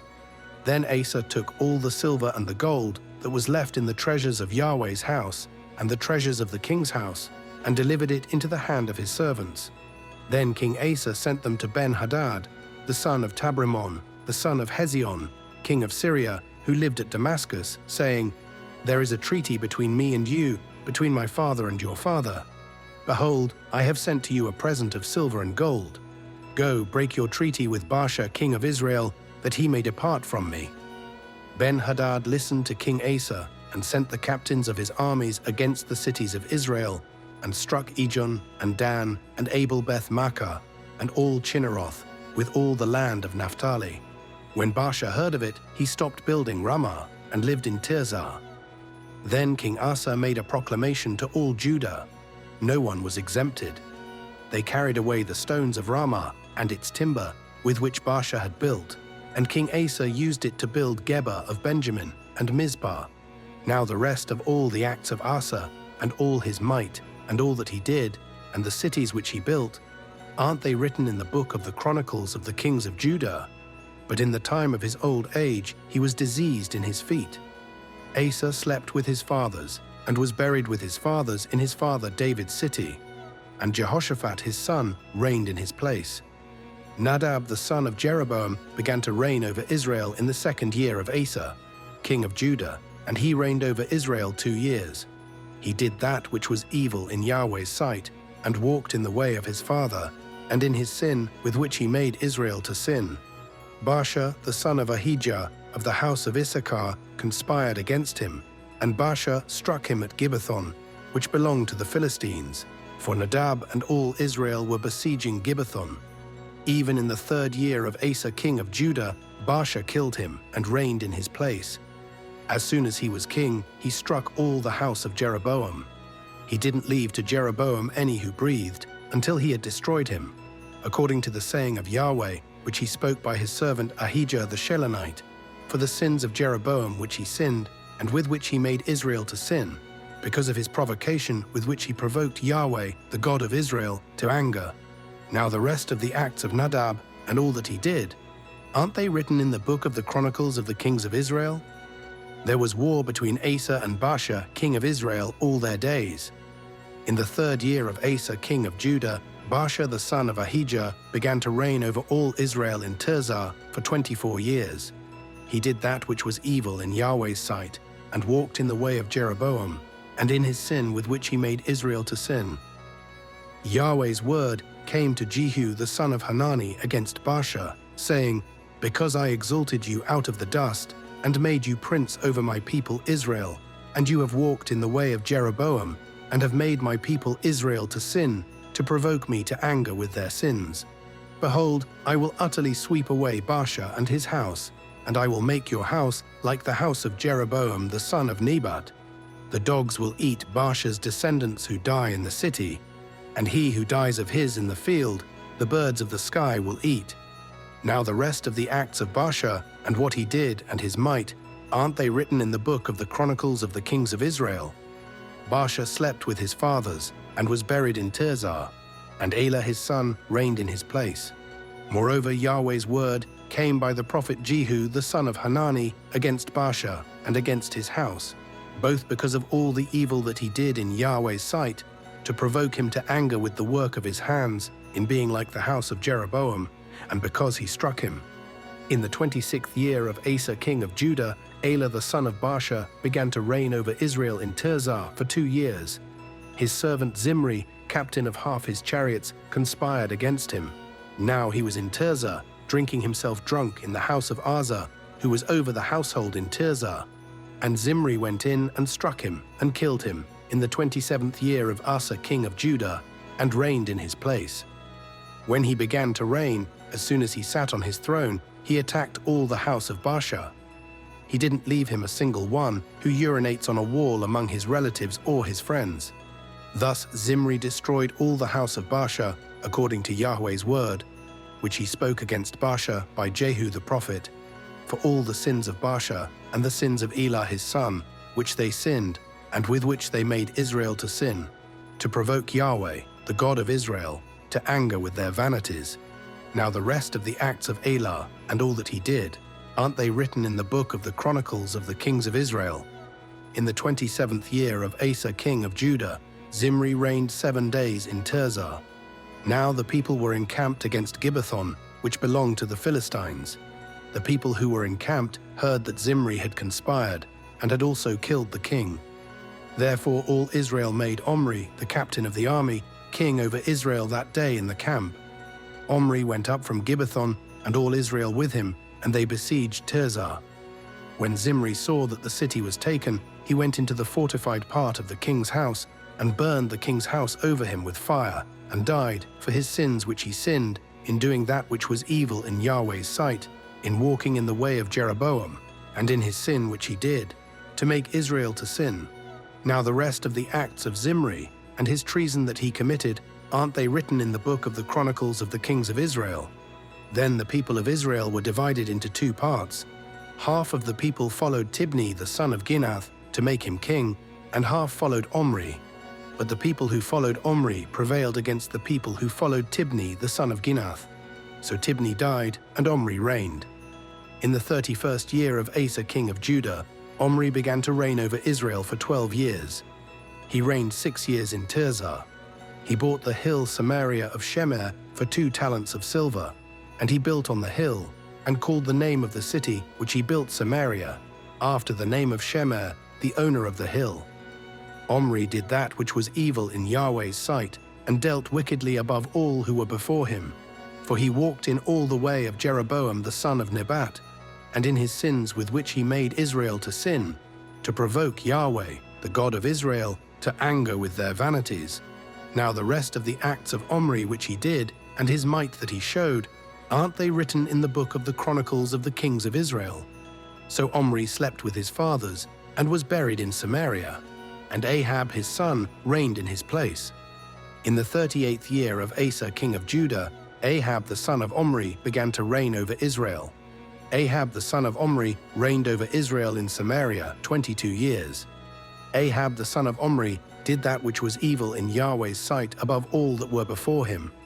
As if it had been a light thing for him to walk in the sins of Jeroboam the son of Nebat, he took as wife Jezebel, the daughter of Ethbaal king of the Sidonians, and went and served Baal and worshipped him. He raised up an altar for Baal in the house of Baal, which he had built in Samaria. Ahab made the Asherah, and Ahab did more yet to provoke Yahweh, the God of Israel, to anger than all the kings of Israel who were before him. In his days, Heel the Bethelite built Jericho. He laid its foundation with the loss of Abiram his firstborn, and set up its gates with the loss of his youngest son Segub, according to Yahweh's word, which he spoke by Joshua the son of Nun.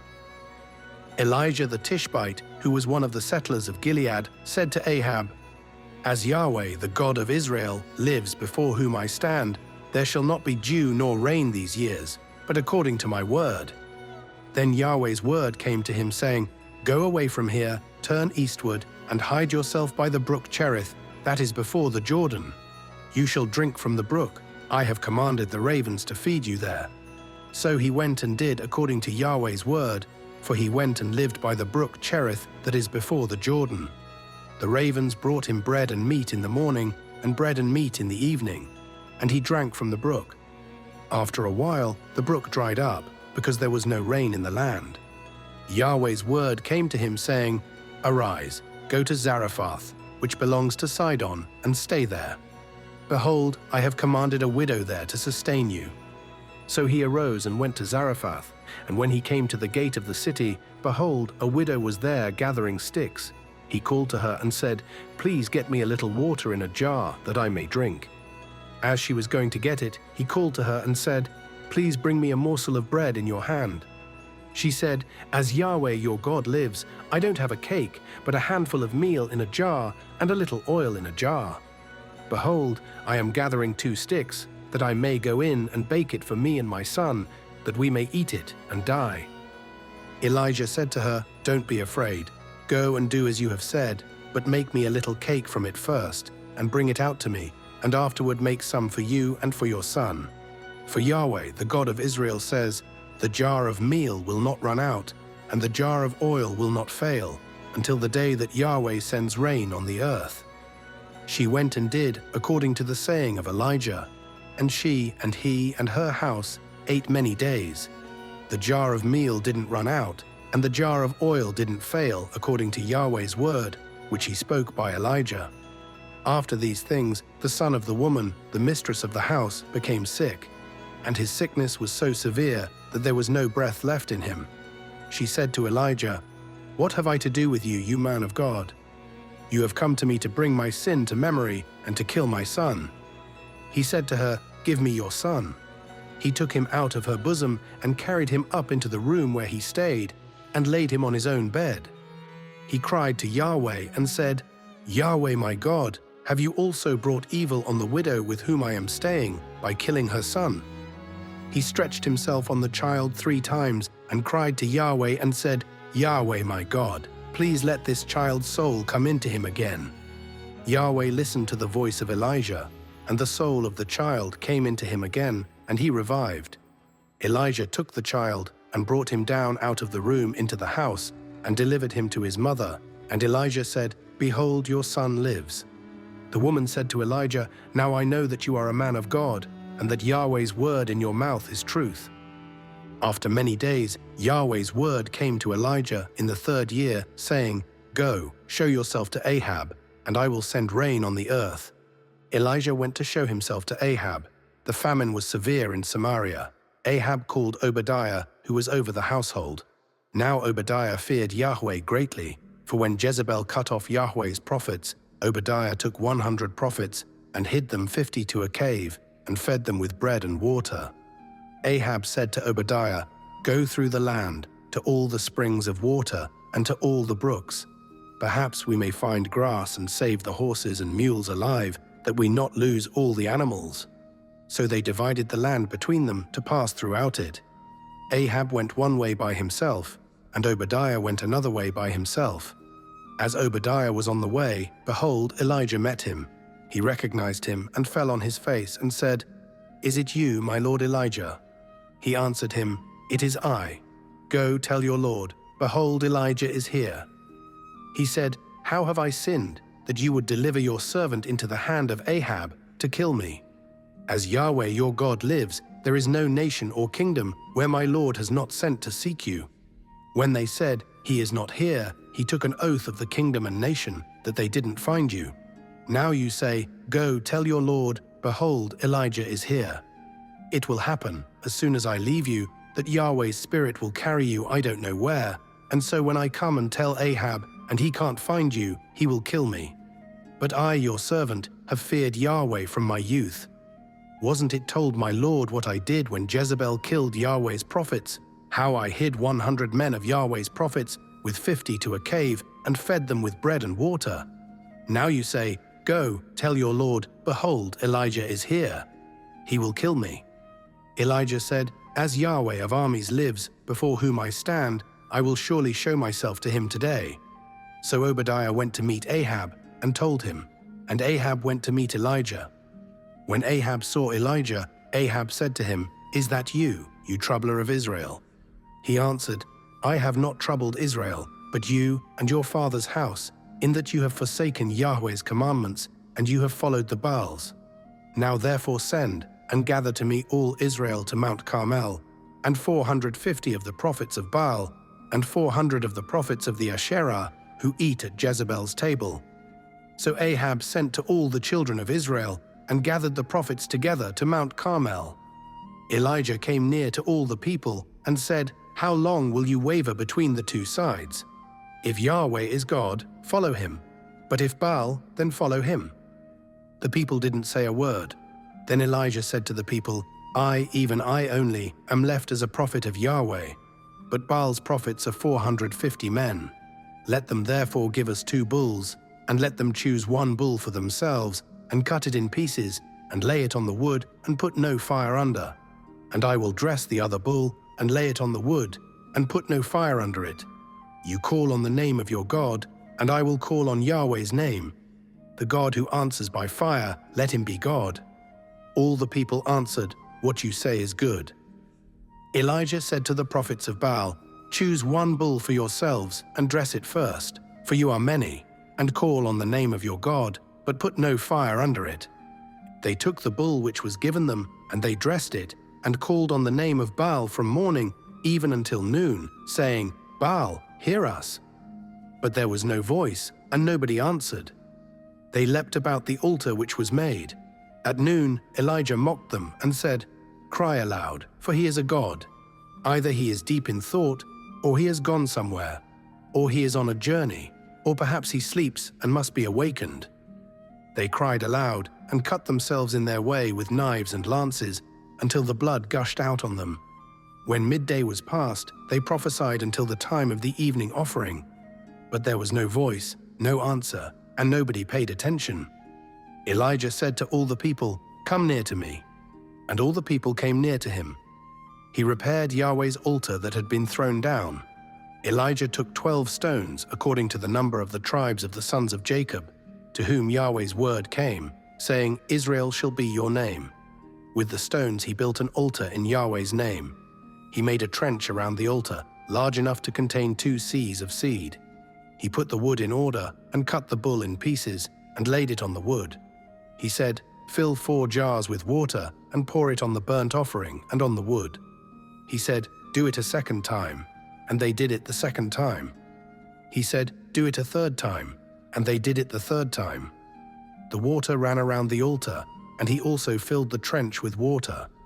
At the time of the evening offering, Eliah the prophet came near and said, "Yahweh, the God of Abraham, of Isaac, and of Israel, let it be known today that you are God in Israel, and that I am your servant, and that I have done all these things at your word.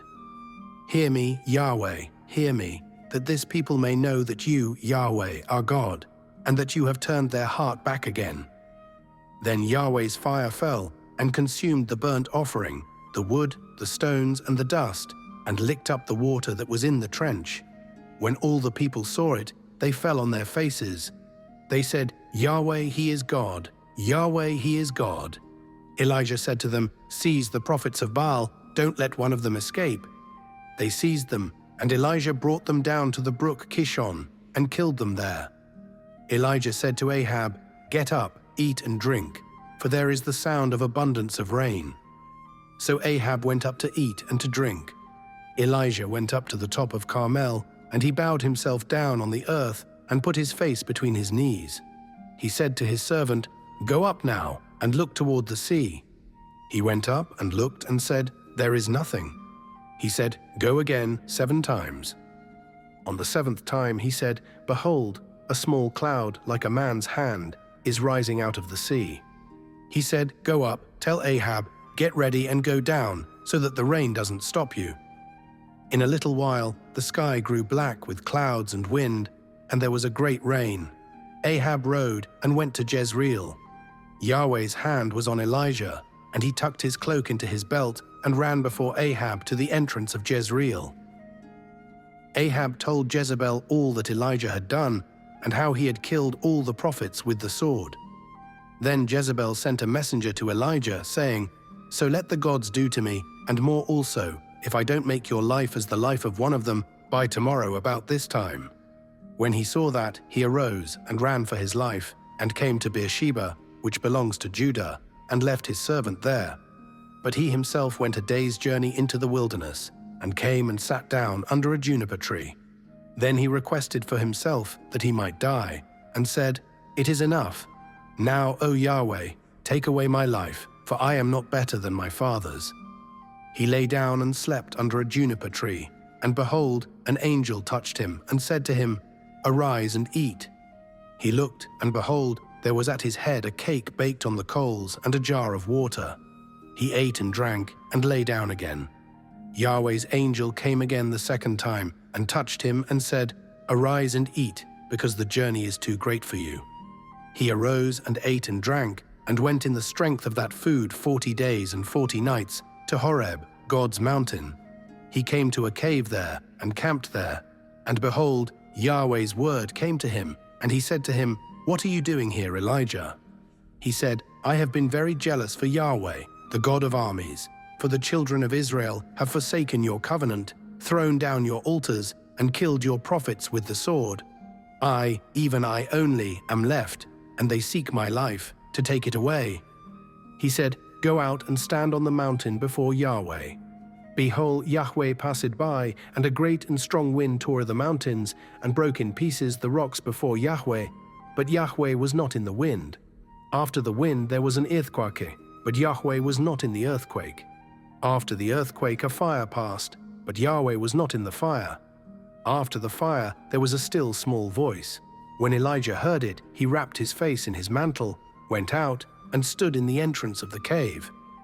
Behold, a voice came to him and said, "What are you doing here, Elijah?"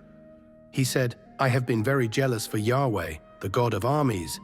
For the children of Israel have forsaken your covenant, thrown down your altars, and killed your prophets with the sword. I, even I only, am left, and they seek my life to take it away." Yahweh said to him, "Go, return on your way to the wilderness of Damascus. When you arrive, anoint Hazael to be king over Syria. Anoint Jehu the son of Nimshi to be king over Israel, and anoint Elisha the son of Shaphat of Abel Meholah to be prophet in your place. He who escapes from the sword of Hazael, Jehu will kill, and he who escapes from the sword of Jehu, Elisha will kill. Yet I reserved 7,000 in Israel, all the knees of which have not bowed to Baal, and every mouth which has not kissed him." So he departed from there, and found Elisha the son of Shaphat, who was plowing with 12 yoke of oxen before him, and he with the 12th. Elijah went over to him, and put his mantle on him. Elisha left the oxen, and ran after Elijah, and said, "Let me please kiss my father and my mother, and then I will follow you." He said to him, "Go back again, for what have I done to you?" He returned from following him, and took the yoke of oxen and killed them, and boiled their meat with the instruments of the oxen, and gave to the people, and they ate. Then he arose and went after Elijah and served him. Ben-Hadad the king of Syria gathered all his army together, and there were 32 kings with him, with horses and chariots. He went up and besieged Samaria and fought against it. He sent messengers to Ahab king of Israel into the city and said to him, Ben-Hadad says, "Your silver and your gold is mine. Your wives also and your children, even the best, are mine."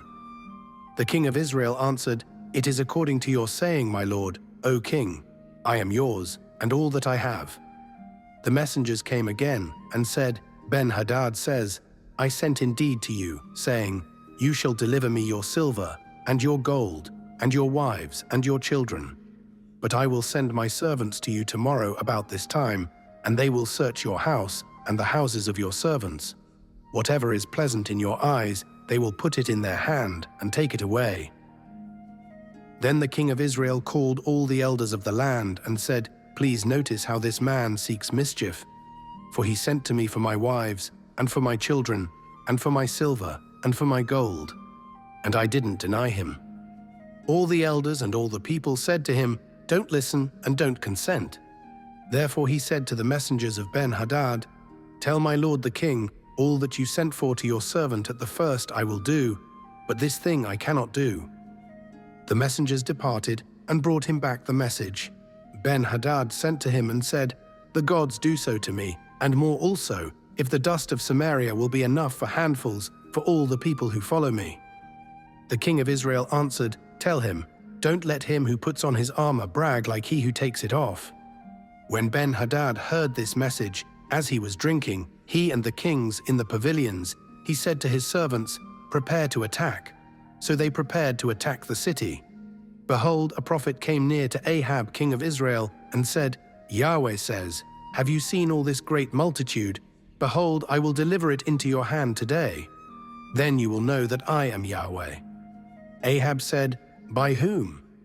He said, "Yahweh says, by the young men of the princes of the provinces." Then he said, "Who shall begin the battle?" He answered, "You." Then he mustered the young men of the princes of the provinces, and they were 232. After them he mustered all the people, even all the children of Israel, being 7,000. They went out at noon. But Ben-Hadad was drinking himself drunk in the pavilions, he and the kings, the 32 kings who helped him. The young men of the princes of the provinces went out first, and Ben-Hadad sent out, and they told him, saying, "Men are coming out from Samaria." He said, "If they have come out for peace, take them alive. Or if they have come out for war, take them alive." So these went out of the city, the young men of the princes of the provinces, and the army which followed them. They each killed his man. The Syrians fled, and Israel pursued them. Ben-Hadad, the king of Syria, escaped on a horse with horsemen. The king of Israel went out, and struck the horses and chariots, and killed the Syrians with a great slaughter. The prophet came near to the king of Israel and said to him, "Go, strengthen yourself, and mark, and see what you do. For at the return of the year, the king of Syria will come up against you." The servants of the king of Syria said to him, "Their God is a God of the hills, therefore they were stronger than we. But let's fight against them in the plain, and surely we will be stronger than they. Do this thing, take the kings away, every man out of his place, and put captains in their place. Muster an army, like the army that you have lost, horse for horse, and chariot for chariot. We will fight against them in the plain, and surely we will be stronger than they are." He listened to their voice and did so. At the return of the year, Ben-Hadad mustered the Syrians and went up to Aphek to fight against Israel. The children of Israel were mustered and given provisions, and went against them. The children of Israel encamped before them like 2 little flocks of young goats. But the Syrians filled the country. A man of God came near and spoke to the king of Israel and said, "Yahweh says, because the Syrians have said, 'Yahweh is a God of the hills, but he is not a God of the valleys.' Therefore I will deliver all this great multitude into your hand, and you shall know that I am Yahweh." They encamped opposite each other for 7 days. So it was that in the 7th day the battle was joined, and the children of Israel killed 100,000 footmen of the Syrians in 1 day. But the rest fled to Aphek into the city, and the wall fell on 27,000 men who were left. Ben-Hadad fled and came into the city, into an inner room. His servants said to him, "See now, we have heard that the kings of the house of Israel are merciful kings. Please let us put sackcloth on our bodies and ropes on our heads and go out to the king of Israel. Maybe he will save your life." So they put sackcloth on their bodies and ropes on their heads and came to the king of Israel and said, "Your servant Ben-Hadad says, 'Please let me live.'" He said, "Is he still alive? He is my brother." Now the men observed diligently and hurried to take this phrase, and they said, "Your brother Ben-Hadad." Then he said, "Go, bring him." Then Ben-Hadad came out to him, and he caused him to come up into the chariot. Ben-Hadad said to him, "The cities which my father took from your father I will restore. You shall make streets for yourself in Damascus, as my father made in Samaria." "I," said Ahab, "will let you go with this covenant." So he made a covenant with him and let him go. A certain man of the sons of the prophets said to his fellow by Yahweh's word, "Please strike me." The man refused to strike him. Then he said to him, "Because you have not obeyed Yahweh's voice, behold, as soon as you have departed from me, a lion will kill you." As soon as he had departed from him, a lion found him and killed him. Then he found another man and said, "Please strike me." The man struck him and wounded him. So the prophet departed and waited for the king by the way and disguised himself with his headband over his eyes. As the king passed by, he cried to the king, and he said, "Your servant went out into the middle of the battle.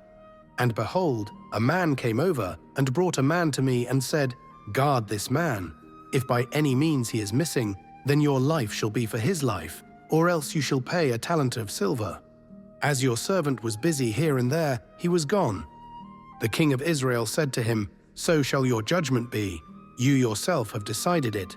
He hurried and took the headband away from his eyes, and the king of Israel recognized that he was one of the prophets. He said to him, "Yahweh says, because you have let go out of your hand the man whom I had devoted to destruction, therefore your life will take the place of his life, and your people take the place of his people." The king of Israel went to his house sullen and angry, and came to Samaria. After these things, Naboth the Jezreelite had a vineyard which was in Jezreel, next to the palace of Ahab king of Samaria. Ahab spoke to Naboth, saying, "Give me your vineyard, that I may have it for a garden of herbs, because it is near my house, and I will give you for it a better vineyard than it. Or if it seems good to you, I will give you its worth in money."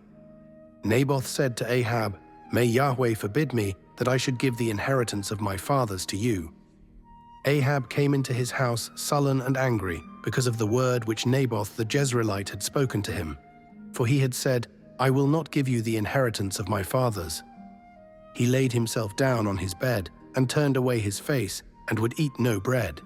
But Jezebel his wife came to him and said to him, "Why is your spirit so sad that you eat no bread?" He said to her, "Because I spoke to Naboth the Jezreelite and said to him, 'Give me your vineyard for money, or else, if it pleases you, I will give you another vineyard for it.'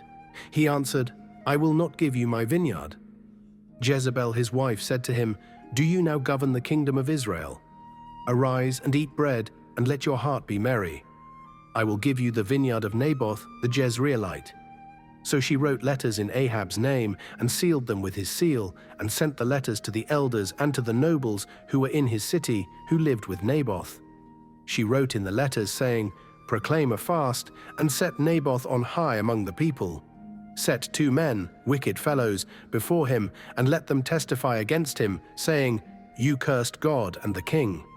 Then carry him out and stone him to death.' The men of his city, even the elders and the nobles who lived in his city, did as Jezebel had instructed them in the letters which she had written and sent to them. They proclaimed a fast and set Naboth on high among the people. The 2 men, the wicked fellows, came in and sat before him. The wicked fellows testified against him, even against Naboth, in the presence of the people, saying, 'Naboth cursed God and the king.' Then they carried him out of the city and stoned him to death with stones. Then they sent to Jezebel, saying, 'Naboth has been stoned and is dead.' When Jezebel heard that Naboth had been stoned and was dead, Jezebel said to Ahab, 'Arise, take possession of the vineyard of Naboth the Jezreelite, which he refused to give you for money. For Naboth is not alive, but dead." When Ahab heard that Naboth was dead, Ahab rose up to go down to the vineyard of Naboth the Jezreelite to take possession of it. Yahweh's word came to Elijah the Tishbite, saying, "Arise, go down to meet Ahab, king of Israel, who dwells in Samaria. Behold, he is in the vineyard of Naboth, where he has gone down to take possession of it. You shall speak to him, saying, Yahweh says, Have you killed and also taken possession? You shall speak to him, saying, Yahweh says, In the place where dogs licked the blood of Naboth, dogs will lick your blood, even yours." Ahab said to Elijah, "Have you found me, my enemy?" He answered, "I have found you, because you have sold yourself to do that which is evil in Yahweh's sight. Behold, I will bring evil on you, and will utterly sweep you away, and will cut off from Ahab everyone who urinates against a wall, and him who is shut up, and him who is left at large in Israel. I will make your house like the house of Jeroboam the son of Nebat, and like the house of Baasha the son of Ahijah, for the provocation with which you have provoked me to anger, and have made Israel to sin." Yahweh also spoke of Jezebel, saying, "The dogs will eat Jezebel by the rampart of Jezreel. The dogs will eat he who dies of Ahab in the city, and the birds of the sky will eat he who dies in the field." But there was no one like Ahab, who sold himself to do that which was evil in Yahweh's sight, whom Jezebel his wife stirred up. He did very abominably in following idols, according to all that the Amorites did, whom Yahweh cast out before the children of Israel. When Ahab heard those words, he tore his clothes, and put sackcloth on his flesh, and fasted, and lay in sackcloth, and went softly. Yahweh's word came to Elijah the Tishbite, saying, "See how Ahab humbles himself before me. Because he humbles himself before me, I will not bring the evil in his days, but I will bring the evil on his house in his son's day." They continued 3 years without war between Syria and Israel. In the 3rd year, Jehoshaphat the king of Judah came down to the king of Israel. The king of Israel said to his servants, "You know that Ramoth-Gilead is ours, and we do nothing, and don't take it out of the hand of the king of Syria." He said to Jehoshaphat, "Will you go with me to battle to Ramoth-Gilead?" Jehoshaphat said to the king of Israel, "I am as you are, my people as your people, my horses as your horses." Jehoshaphat said to the king of Israel, "Please inquire first for Yahweh's word."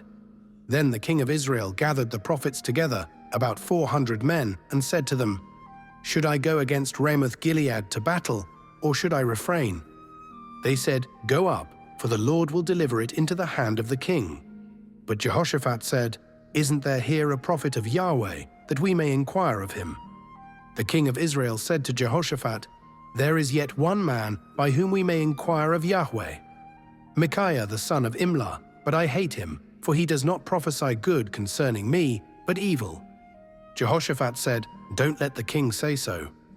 Then the king of Israel called an officer and said, "Quickly get Micaiah the son of Imlah."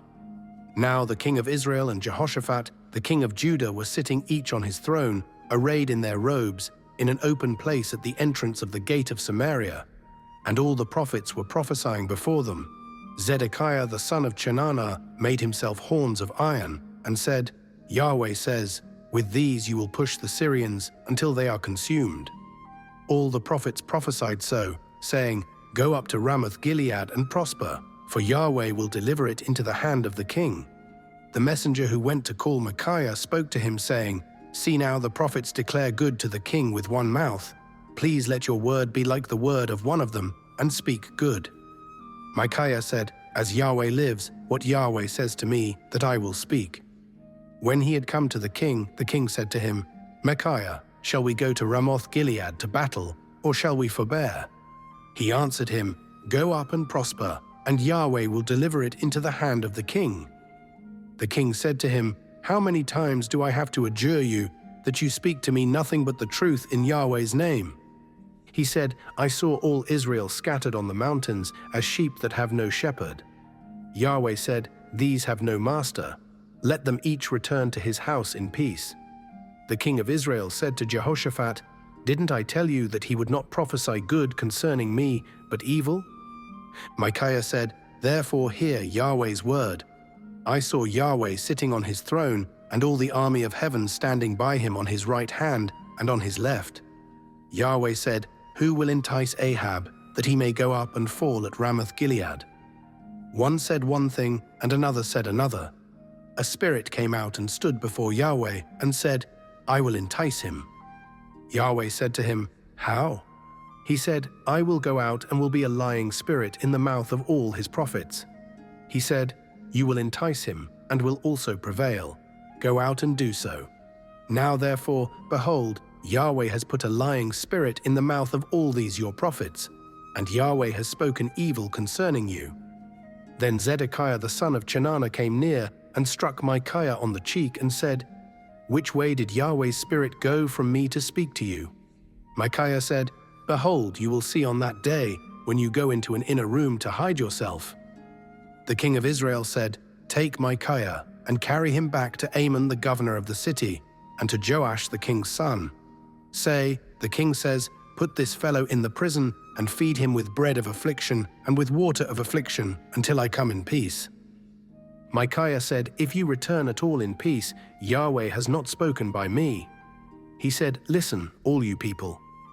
So the king of Israel and Jehoshaphat, the king of Judah, went up to Ramoth-Gilead. The king of Israel said to Jehoshaphat, I will disguise myself and go into the battle, but you put on your robes. The king of Israel disguised himself and went into the battle. Now the king of Syria had commanded the 32 captains of his chariots, saying, Don't fight with small nor great, except only with the king of Israel. When the captains of the chariots saw Jehoshaphat, they said, Surely that is the king of Israel, and they came over to fight against him. Jehoshaphat cried out. When the captains of the chariots saw that it was not the king of Israel, they turned back from pursuing him.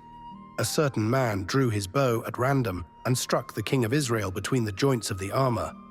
Therefore he said to the driver of his chariot, Turn your hand and carry me out of the battle, for I am severely wounded. The battle increased that day. The king was propped up in his chariot, facing the Syrians, and died at evening. The blood ran out of the wound into the bottom of the chariot. A cry went throughout the army about the going down of the sun, saying, Every man to his city, and every man to his country. So the king died, and was brought to Samaria, and they buried the king in Samaria. They washed the chariot by the pool of Samaria, and the dogs licked up his blood where the prostitutes washed themselves, according to Yahweh's word, which he spoke. Now the rest of the acts of Ahab, and all that he did, and the ivory house which he built, and all the cities that he built, aren't they written in the book of the Chronicles of the kings of Israel? So Ahab slept with his fathers, and Ahaziah his son reigned in his place. Jehoshaphat the son of Asa began to reign over Judah in the 4th year of Ahab king of Israel. Jehoshaphat was 35 years old when he began to reign, and he reigned 25 years in Jerusalem. His mother's name was Azubah, the daughter of Shilhi. He walked in all the way of Asa his father. He didn't turn away from it, doing that which was right in Yahweh's eyes. However, the high places were not taken away. The people still sacrificed and burned incense on the high places. Jehoshaphat made peace with the king of Israel. Now the rest of the acts of Jehoshaphat and his might that he showed, and how he fought, aren't they written in the book of the Chronicles of the kings of Judah? The remnant of the Sodomites that remained in the days of his father Asa, he put away out of the land. There was no king in Edom. A deputy ruled. Jehoshaphat made ships of Tarshish to go to Ophir for gold, but they didn't go, for the ships wrecked at Ezion-Geber. Then Ahaziah the son of Ahab said to Jehoshaphat, Let my servants go with your servants in the ships. But Jehoshaphat would not. Jehoshaphat slept with his fathers and was buried with his fathers in his father David's city. Jehoram his son reigned in his place. Ahaziah the son of Ahab began to reign over Israel in Samaria in the 17th year of Jehoshaphat king of Judah, and he reigned 2 years over Israel. He did that which was evil in Yahweh's sight, and walked in the way of his father, and in the way of his mother, and in the way of Jeroboam the son of Nebat, in which he made Israel to sin. He served Baal and worshipped him, and provoked Yahweh, the God of Israel, to anger in all the ways that his father had done so.